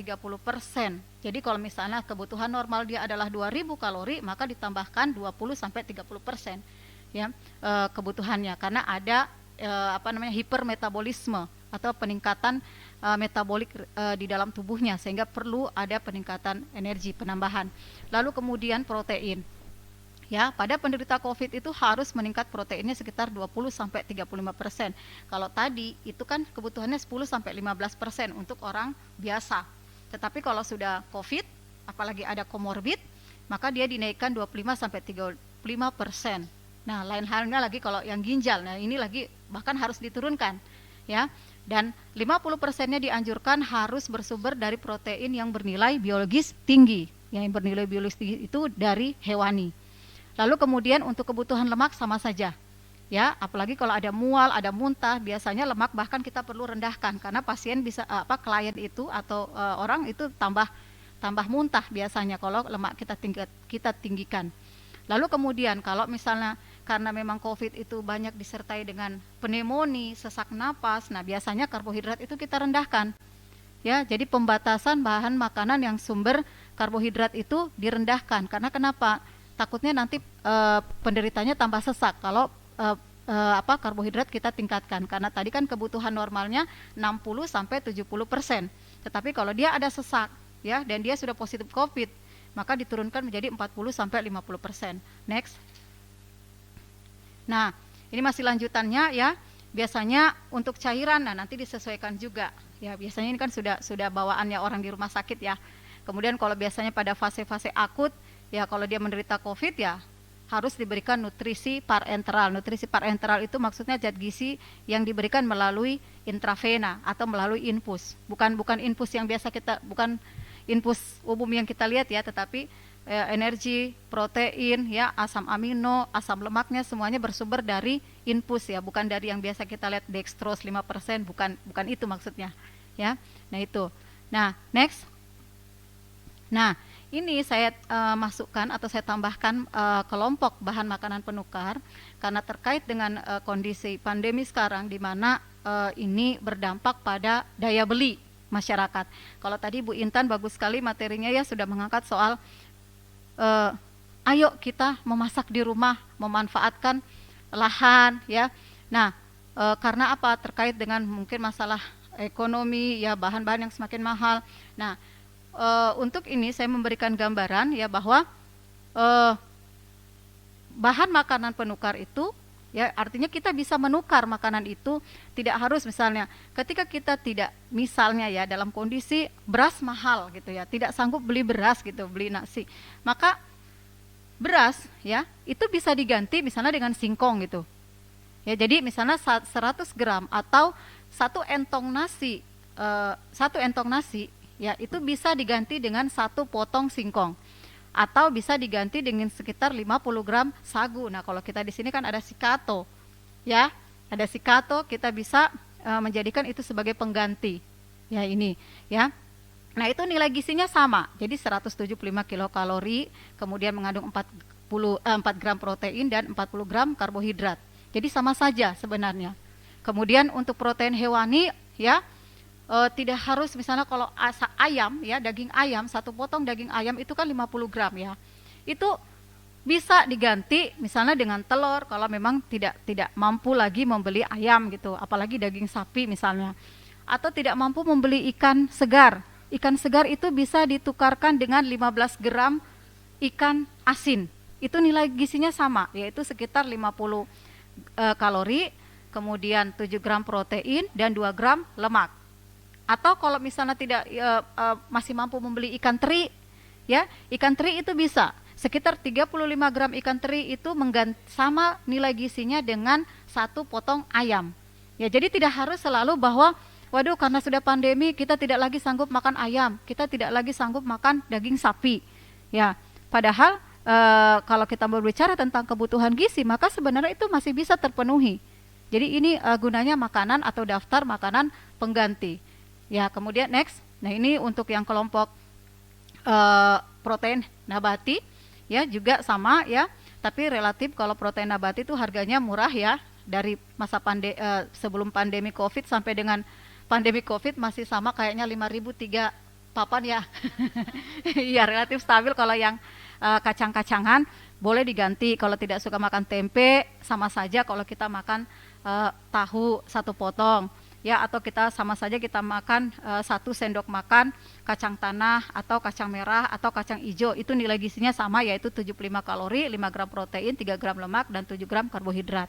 Nah, untuk sayuran, nah kalau sayuran juga relatif ya, paling kemarin waktu banjir saja yang sempat naik sampai 10.000 mungkin, tapi sebenarnya sayur relatif juga harganya tidak sampai naik terlalu tinggi. Nah, ini juga ada yang namanya sayuran A, B, dan C. Sayuran A itu maksudnya sayuran yang bebas dimakan banyak karena kalorinya sedikit, jadi bisa diabaikan. Tapi kalau untuk orang sehat tidak masalah ya. Yang biasanya yang bermasalah mungkin orang yang butuh energi kurang rendah, misalnya orang obesitas. Nah, tentu dia boleh mengkonsumsi sayuran A, tetapi dia harus membatasi sayuran B.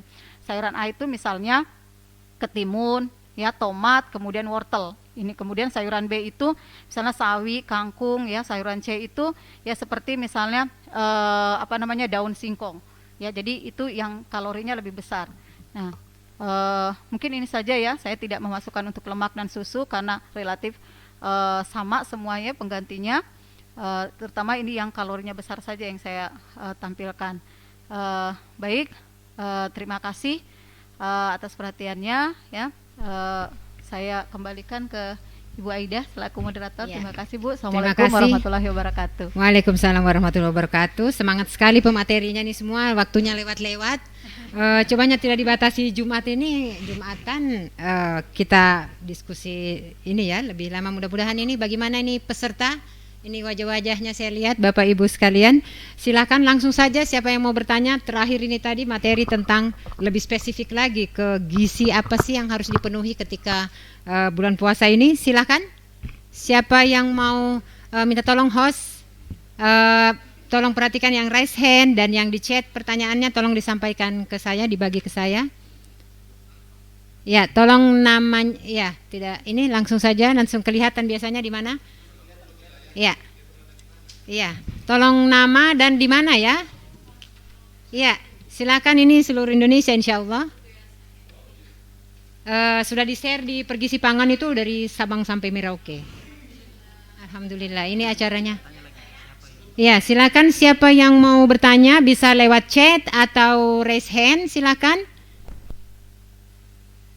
Ya, ada yang mungkin lihat di ininya di chat di Zoom-nya ada yang chat Bapak, ada yang raise hand,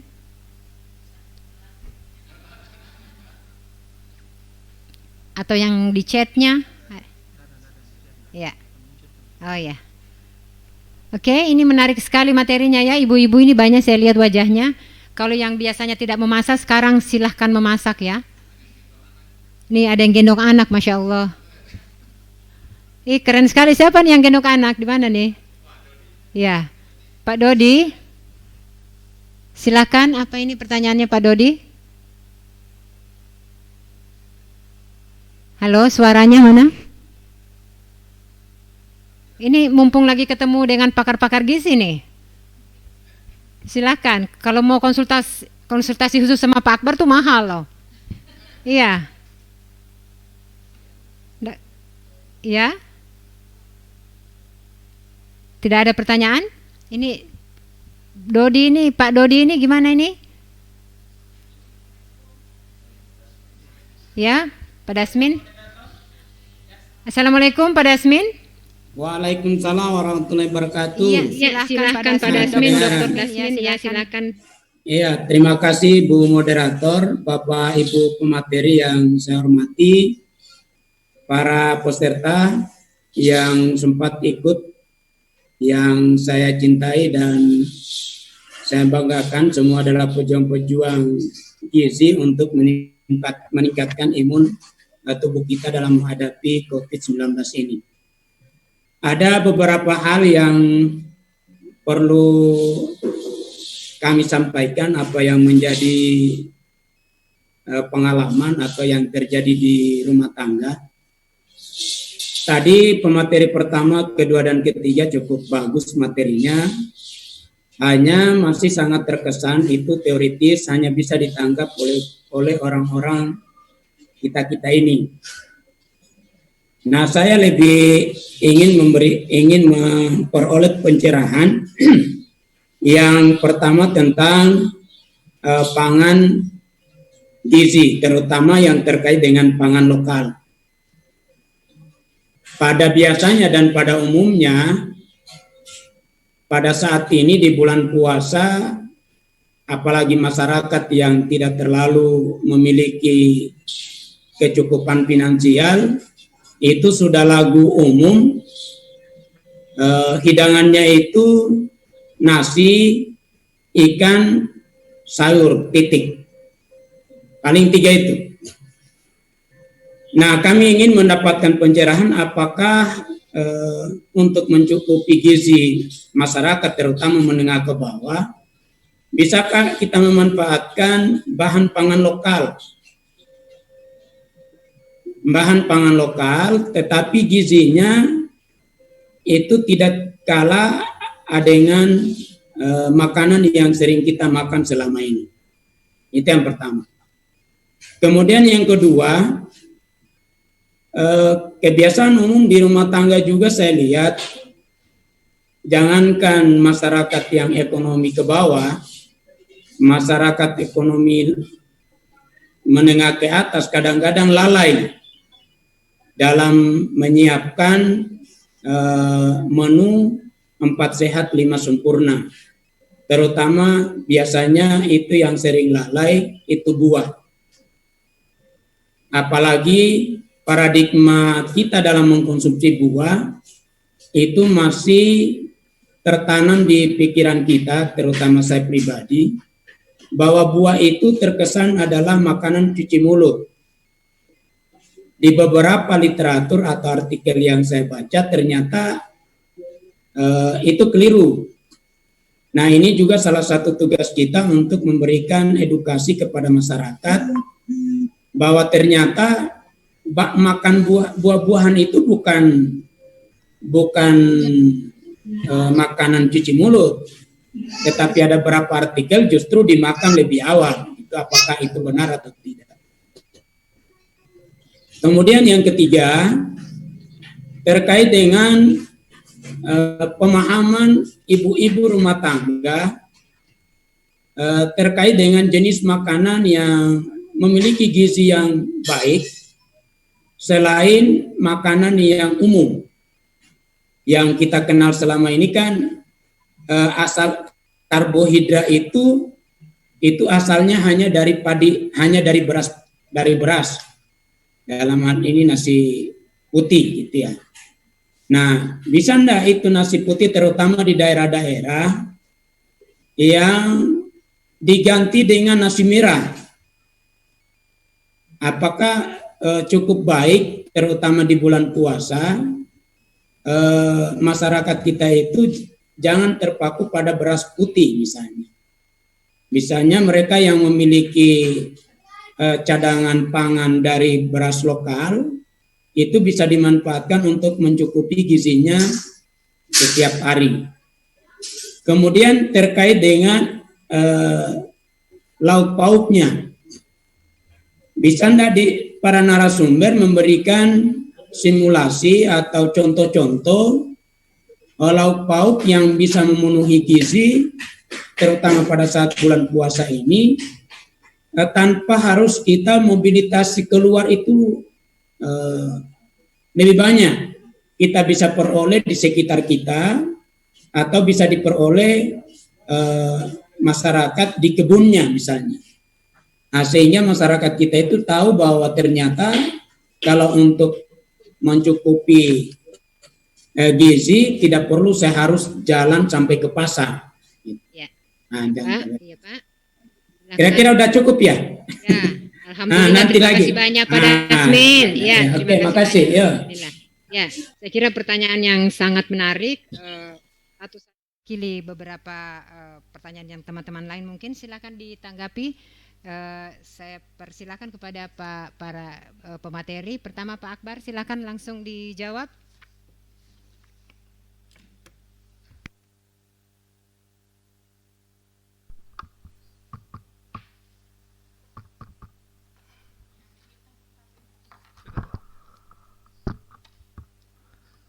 Baik, saya mencoba menjawab pertanyaan dari Pak Dasmin. makasih ya atas pertanyaannya. Pertama, apa bisa kita manfaatkan pangan lokal?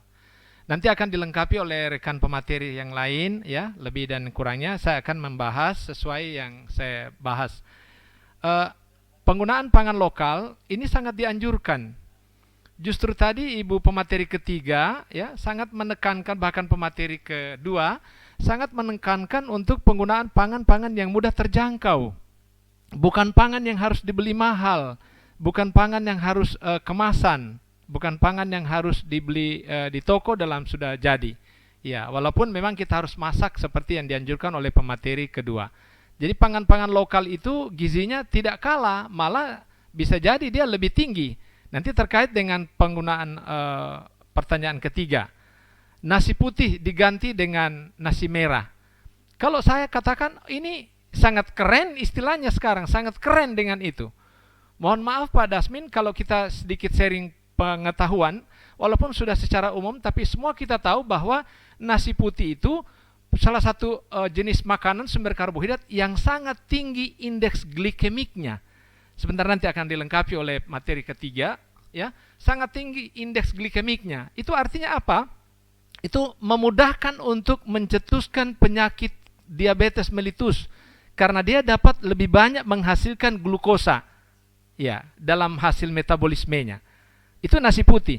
Jika dibanding dengan 100 gram nasi merah, maka dia akan ada seratnya. Berarti komposisi glikemiknya itu lebih menurun jika dibanding dengan nasi putih. Apalagi kalau Bapak mengkonsumsi jagung misalnya, mengkonsumsi ubi atau sagu yang banyak di kota Kendari.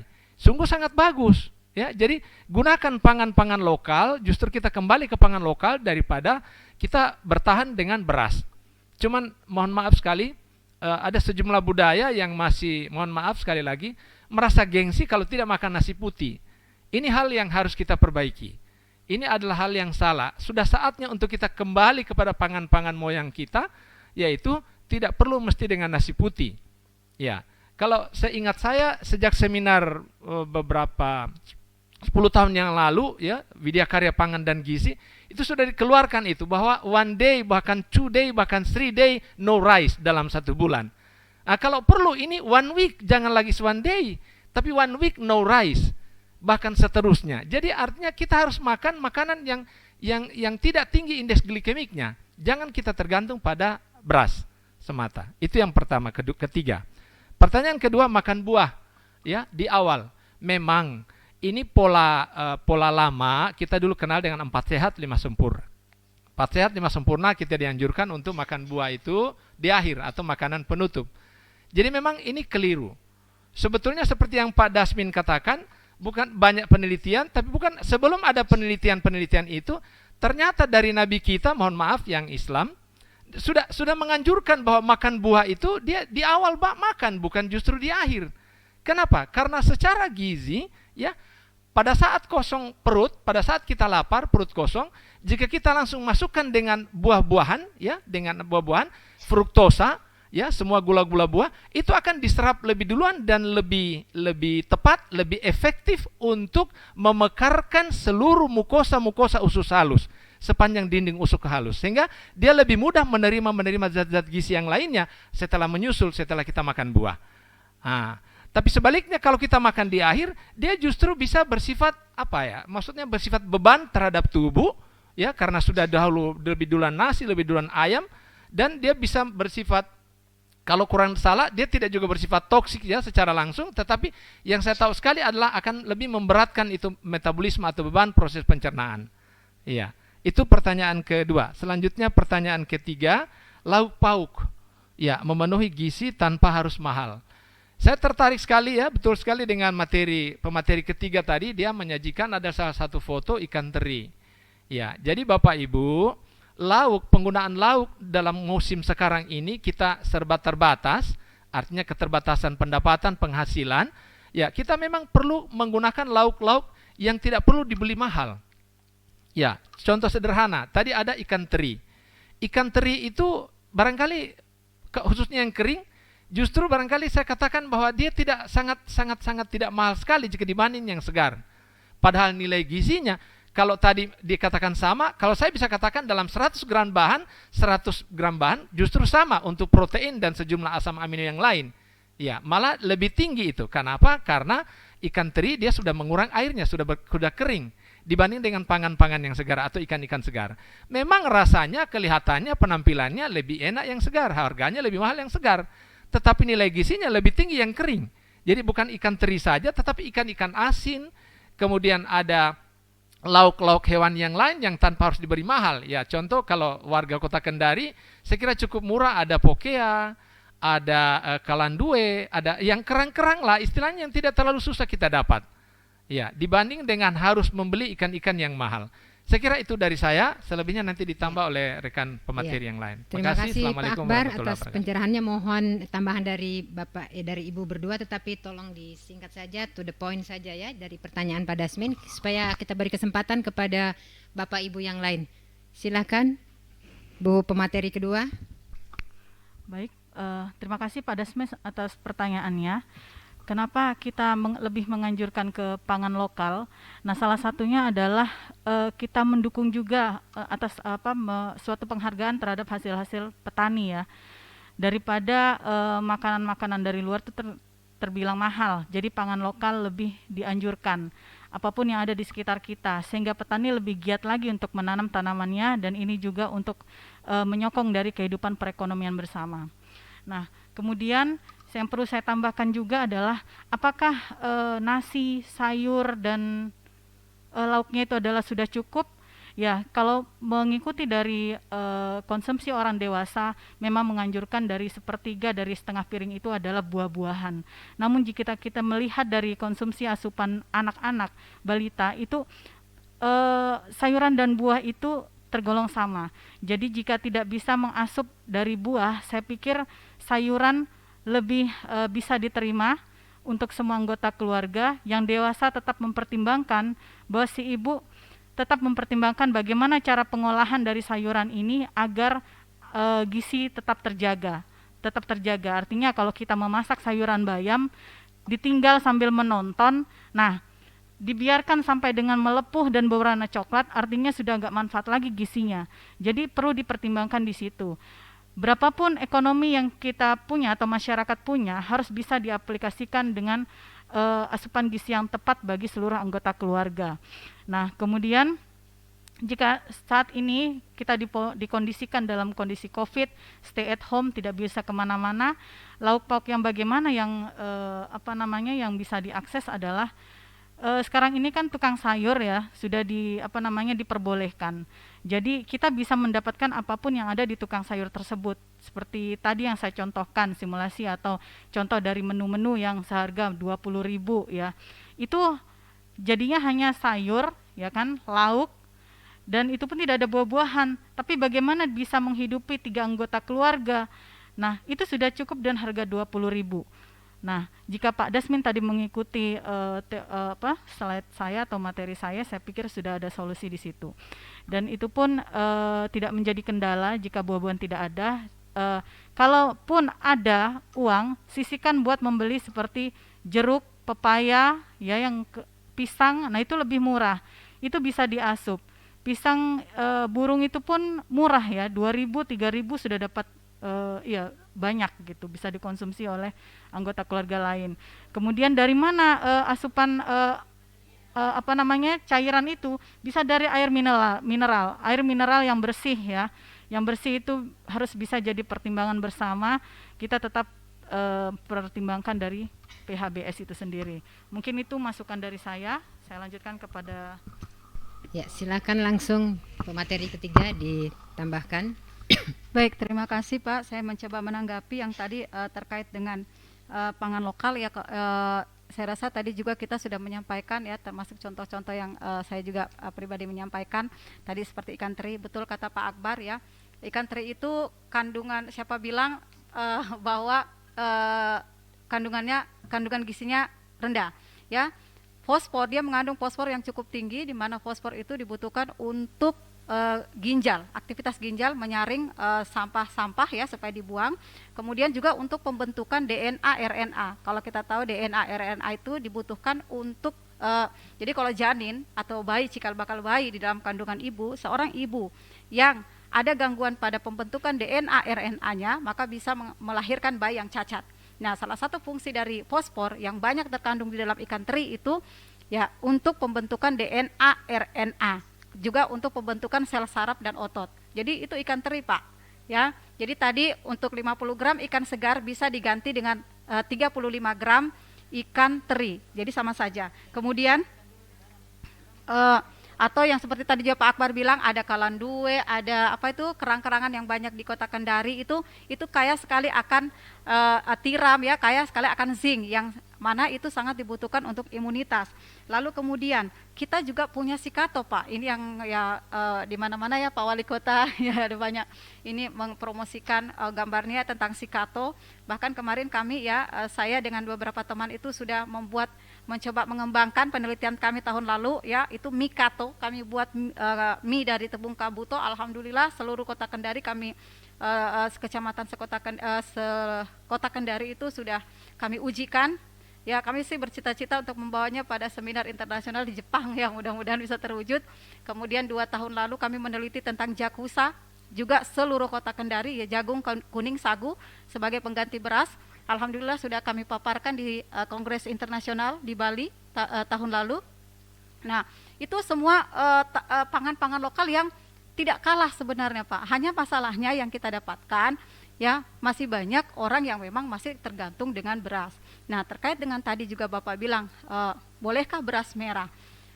Beras merah sebenarnya dari aspek gizi, terutama yang indeks glikemik seperti tadi Pak Akbar katakan, itu memang lebih bagus, Pak. Lebih bagus, tetapi harganya lebih mahal. Lebih mahal. Ya, jadi memang dia tidak cepat menaikkan gula darah. Nah, kalaupun misalnya kita ingin lebih lokal, mungkin lebih cocok kalau tadi makan sikato, ya. Ya, tapi kalau memang mampu membeli beras merah silahkan, tetapi faktanya banyak orang yang kurang suka karena memang rasanya beras merah itu tidak seenak nasi putih. Nah, kemudian dari lauk pauk juga bisa ambil daun kelor, Pak. Itu sudah mendunia sekali ya, kita di sini kaya akan daun kelor. Itu vitamin C-nya, kalsiumnya, kaliumnya cukup tinggi. Ya, itu bisa dijadikan pangan sehari-hari. Gampang ditanam ya, saya pun di rumah punya.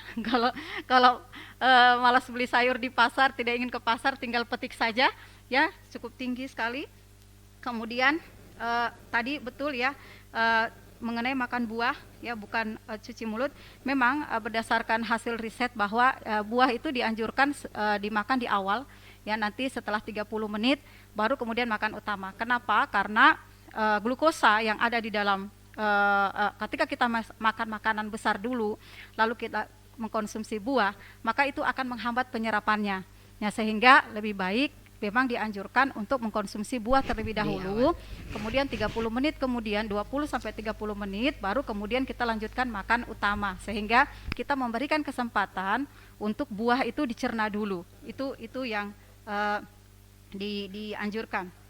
Mungkin itu saja yang saya tambahkan. Ya. Terima kasih, Bu. Terima kasih banyak Ibu Rita Irma, Mbak Intan dan Pak Akbar. Ada pertanyaan lagi? Ada pertanyaan? Tidak ada ya? Sudah, masih ada pertanyaan lagi dari para peserta? Oh iya, iya. Bermasalah di jaringan di lokasi tempat diselenggarakannya webinar. Jadi Bapak Ibu sekalian, sangat menarik materi kita hari ini karena sangat-sangat terkait langsung dengan situasi yang kita hadapi saat ini, yaitu mewabahnya virus corona yang akhirnya membawa kita pada situasi yang tidak biasanya, yaitu kita semua tinggal di rumah sekarang, disuruh tinggal di rumah saja. Kalau dulu kita ingin banyak liburnya, sekarang kebanyakan libur, sudah bosan bagi yang bekerja maupun yang anak sekolah, ya. Sehingga tadi materi yang dibawakan oleh Pak Akbar, Ibu Intan dan Ibu Irma sangat bermanfaat sebenarnya kalau kita mengkaji dengan baik, melihat dengan baik, sangat lengkap, bisa diaplikasikan untuk kebutuhan sehari-hari. Saya sebagai warga di Kota Kendari, terus terang saja secara khusus ya, bahwa kebutuhan pangan di Kota Kendari relatif murah. Mulai dari yang namanya sumber karbohidrat itu sangat banyak dan murah. Dan itu yang sehat-sehat semua ya, misalnya kabuto, yang sagu, juga yang jagung, ubi itu ternyata makanan yang sangat bergizi, sangat bagus dari sisi kesehatan juga ya. Jadi dibanding dengan beras putih, kalau bisa kita beralih semua ke beras merah lebih bagus. Tetapi karena tadi katanya ada mahal, jadi pertama saya kemukakan, saya sudah beberapa tahun meneliti tentang beras merah. Secara sosial ekonomi agribisnis memang dia karena produksinya sedikit sehingga harganya mahal. Jadi itu penyebabnya secara ekonomi kenapa sesuatu barang menjadi mahal, karena dia langka relatively. Tetapi mengenai tadi yang katanya rasanya agak nggak enak, itu memang ada jenis tertentu di pertanian kita pelajari. Ada yang agak kasar, tetapi ada yang enak sekali. Yang pulen itu yang dari andalan kita nih. Tadi pada Asmin ini orang Butur, Wakawondu, beliau itu masyarakat di sana banyak yang menyimpan. Jadi itu sangat-sangat enak. Harganya cukup mahal memang karena dia langka. Kalau dari penelitian saya di Wolasi ada yang namanya beras pai uwamomea, itu juga relatif enak, dia agak pulen tapi kalah memang dibanding dengan Wakawondu. Ini memang andalan. Kalau bisa Bu kita tanam di Kota Kendari, kalau ada lahan kosong kita manfaatkan, bisa kita kerjasama nih Pemda Kota Kendari untuk menanam beras merah yang bagus di lahan-lahan yang nganggur di Kota Kendari banyak. Saya melihat bahwa ada beberapa banyak lahan yang dibiarkan kosong saja, kalau bisa dimanfaatkan sangat bagus untuk menanam tanaman-tanaman yang memang bernilai ekonomi tinggi. Jadi biarpun namanya kota kan kayak Jakarta, kok pertanian itu sudah tidak dihitung sama sekali. Waktu saya KKN di Jakarta tahun 90-an masih ada sedikit lahan, tapi sekarang sudah penuh dengan bangunan, jalanan dan lain-lain, sehingga sudah tidak ada. Tapi Kota Kendari ini alhamdulillah masih ada kebun sagu, masih ada kebun jagung, ubi dan lain-lain. Makanya keren ya kota, tapi kalau bisa diwujudkan lahan-lahan abadi untuk sagu misalnya, itu sangat-sangat bagus. Ini masih menunggu jaringan, entah Bapak Ibu di sana ini apakah masih menyimak atau tidak. Iya.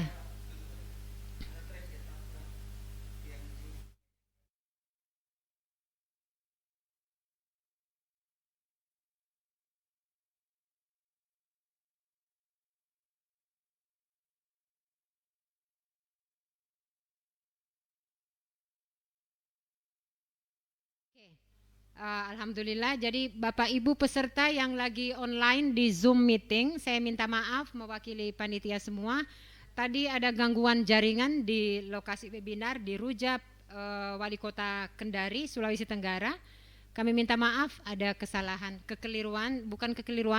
gangguan teknis di masalah listrik sehingga tadi sempat terhenti.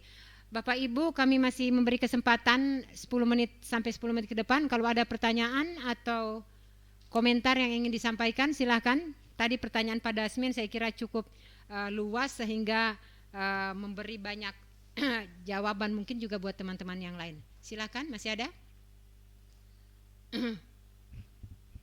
Kalau tidak ada materi-materi ini, ya silakan. Ini saya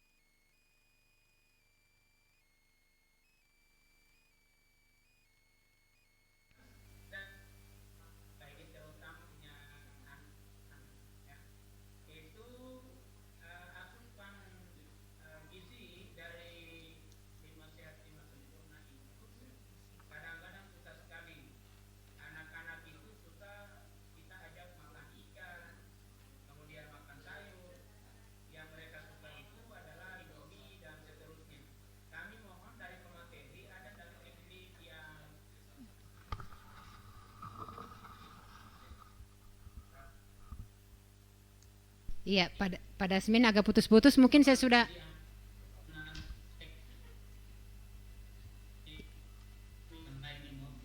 Iya.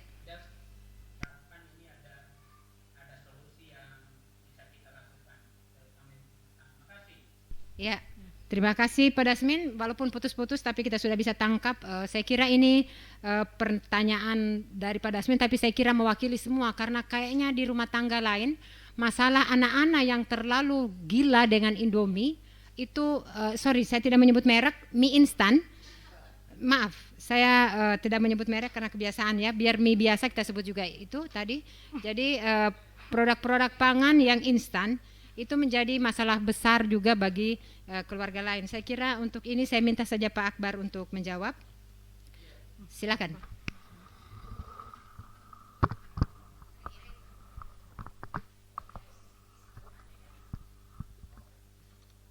Ya, terima kasih untuk kedua kalinya. Jadi masalah ini Pak Dasmin bukan hanya dialami oleh artinya sekelompok masyarakat, tetapi semua. Mohon maaf, anak saya juga seperti itu masalahnya. Jadi artinya setengah mati kita potong ayam, kita beli ikan besar, kita masak yang mahal-mahal, mereka tidak mau. Ya, nanti beli Indomie, harganya tidak seberapa maaf. Nanti beli mie instan, harganya tidak seberapa mahal, tapi efeknya masalahnya, efeknya itu yang kita tidak suka. Ya, jadi kalau sekali dia kena mie instan itu, maka dia akan susah untuk mengenal makanan-makanan yang lain. Kenapa? Karena ada pengawetnya. Itu yang kita susah sekali untuk kita hilangkan. Jangankan anak-anak, ibu-ibu, remaja, mahasiswa, sampai hari ini masih sangat ketergantungan sekali dengan namanya mie instan. Ya susah sekali untuk kita hilangkan. Jadi kembali, lalu apa penyelesaiannya? Apa solusinya? Kembali barangkali kepada kreativitas dari ibu. Nanti sebentar akan ditambah oleh rekan saya. Kreativitas dari seorang ibu rumah tangga yang memasak di rumah, ya seperti apa mempoles itu menunya agar sang anak suka. Ya, barangkali khususnya untuk anak gadis ada baiknya kalau dilibatkan mereka di saat masak. Sehingga mereka tertarik dengan bumbunya, dengan strukturnya, komposisinya, yang akhirnya mereka senang untuk atau bersifat artinya apa? Suka, mau makan, bersedia mau makan.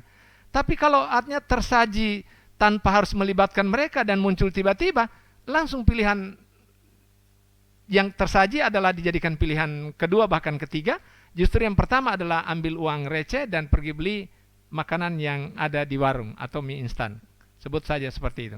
Jadi upaya saya sekali lagi adalah kembali pada kreativitas dari seorang ibu rumah tangga dalam hal ini, bersama anak gadisnya bagaimana caranya meramu supaya menu-menu itu dari hari ke hari itu artinya bisa berganti. Ya, ada kita kenal dengan siklus menu atau semacamnya, nanti sebentar akan disampaikan oleh rekan materi yang lain. Makasih dari saya. Assalamualaikum warahmatullahi wabarakatuh.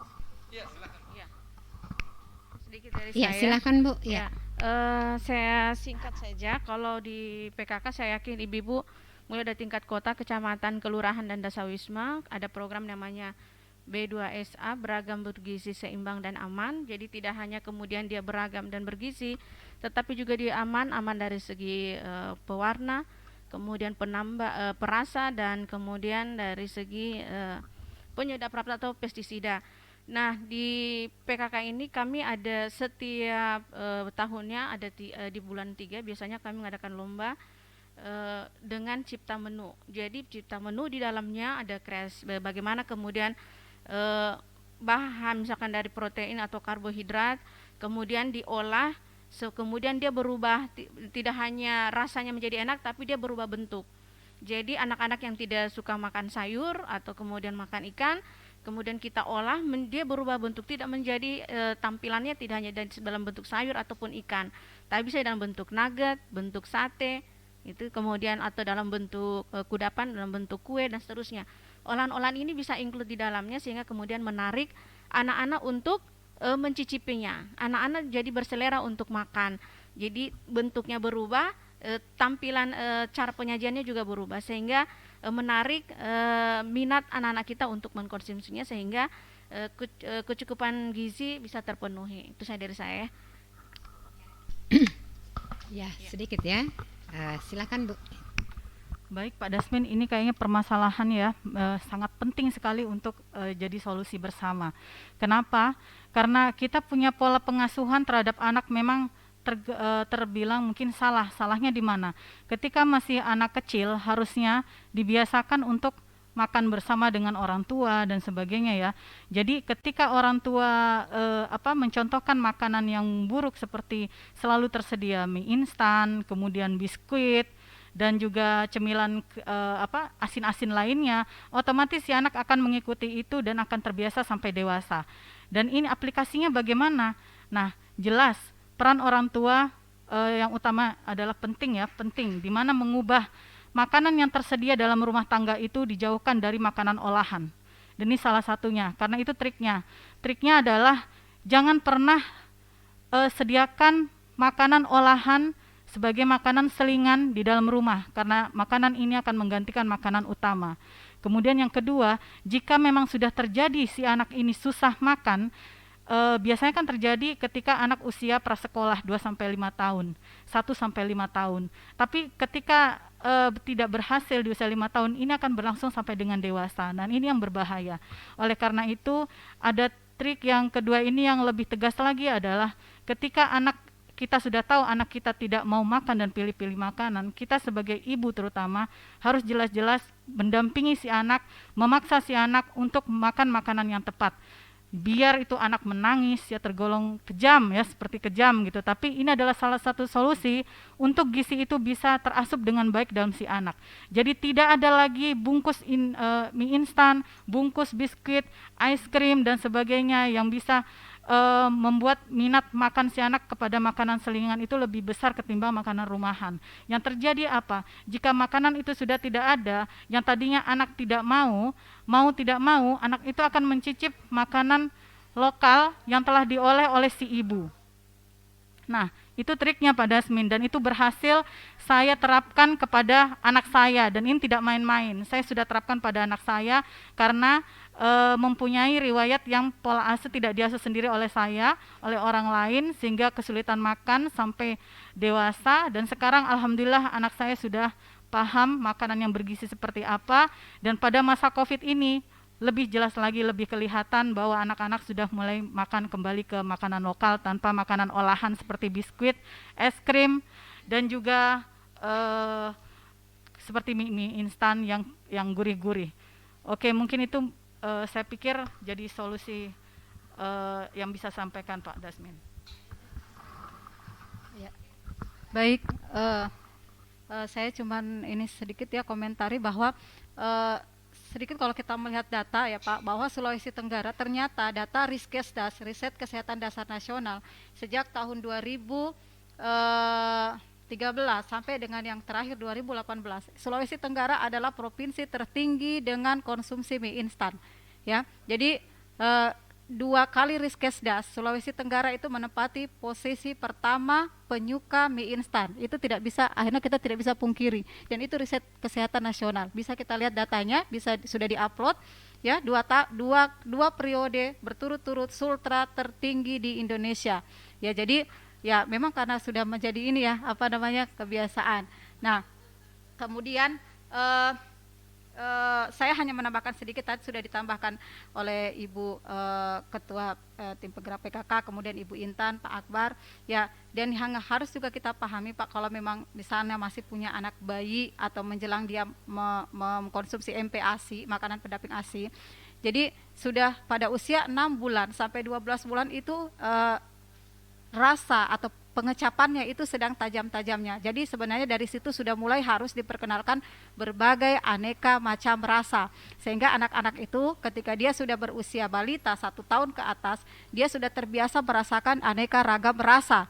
Tapi kan masalahnya karena seperti tadi Bu Intan bilang bahwa makanan-makanan instan semuanya sudah pabrikan itu banyak sekali, sehingga apalagi kalau ibunya sibuk dan tidak sempat untuk membuat makanan yang alamiah sehingga yang makanan itu kan lebih terasa manis dan asin.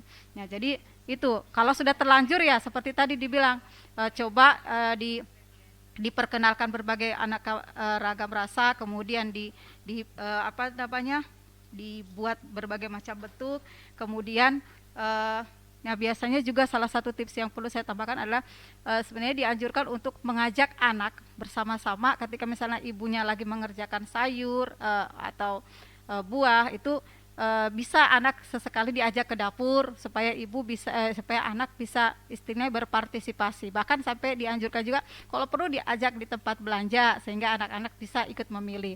Nah, memang perlu ketelatenan dan kesabaran, tetapi itulah upayanya. Seperti tadi Bu Intan bilang, bahkan dia sampai harus menggunakan sedikit ya dalam tanda kutip kekerasan, tetapi akhirnya berhasil, walaupun mungkin juga banyak juga yang mungkin tidak harus seperti itu, tetapi sekali lagi dibutuhkan ketelatenan dan kesabaran dari orang tua. Terima kasih, Bu. Ya, baik, terima kasih. Saya kira kita sudah melewati waktu dari yang ditargetkan, tetapi ini karena ada kendala teknis dan lain-lain, saya tidak akan menyimpulkan panjang lebar. Yang pertama, Bapak Ibu peserta yang sedang mengikuti webinar ini, bahwa kesimpulan yang bisa saya benar-benar ringkas saja, bahwa kita harus memperhatikan makanan yang kita konsumsi bukan hanya enak di leher, enak di mulut, tetapi harus gizinya diperhatikan, gizinya, karena itu terkait dengan imun tubuh kita sehingga mempengaruhi ketahanan kita, kemampuan kita menghadapi segala macam wabah penyakit, termasuk terutama sekarang yang virus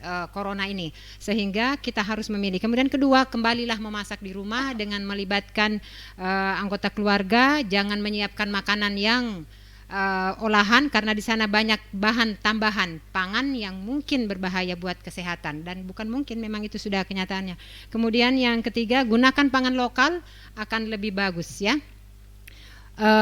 Dengan demikian Bapak Ibu sekalian, semoga kegiatan kita akan membawa manfaat buat kita. Materinya akan kita sharing ya, kita share ya, kita bagi. Silakan mungkin di FB atau lewat nanti pribadi-pribadi, silakan kami siapkan. Saya akan tutup kegiatan ini, tapi sebelumnya saya akan memberi terakhir nanti akan closing statement dari Ibu Ketua TPPKK. Baik, saya sebagai moderator mengucapkan banyak terima kasih kepada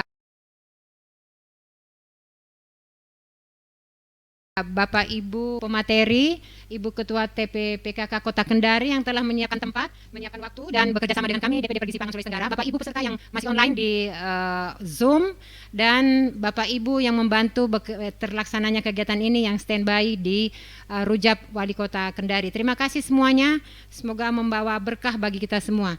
Selanjutnya saya serahkan kepada Ibu Penggerak PKK Kota Kendari untuk menutup acara ini. Assalamualaikum warahmatullahi wabarakatuh.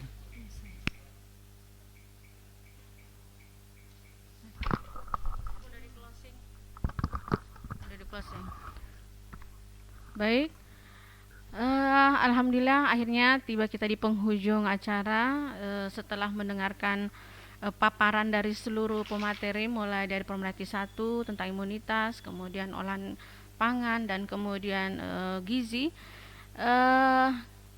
Tentu saja kita seluruh masyarakat Kota Kendari sangat berterima kasih dengan hadirnya para narasumber yang hebat-hebat kita, juga tak lepas dari arahan Ketua PD Pergizi Pangan Kota Kendari. Terima kasih banyak, Bu.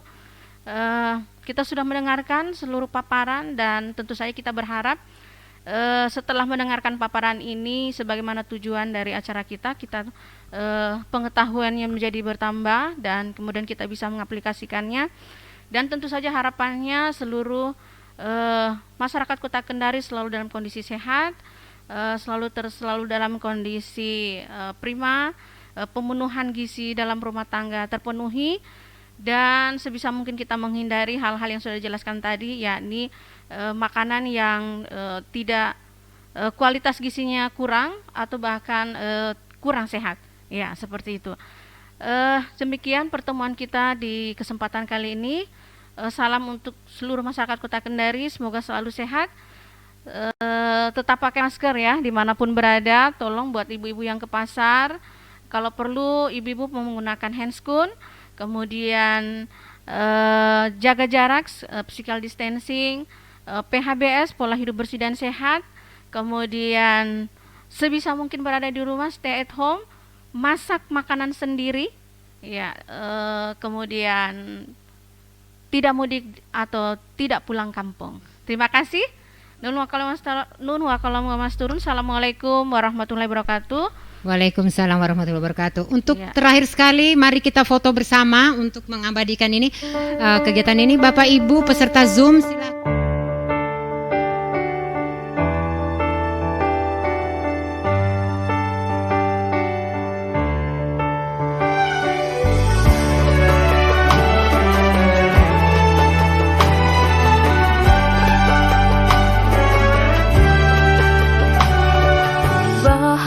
cahayanya langit dan bumi saat tiba bulan yang suci. Berkah berlimpah, rahmat rezeki, ampunan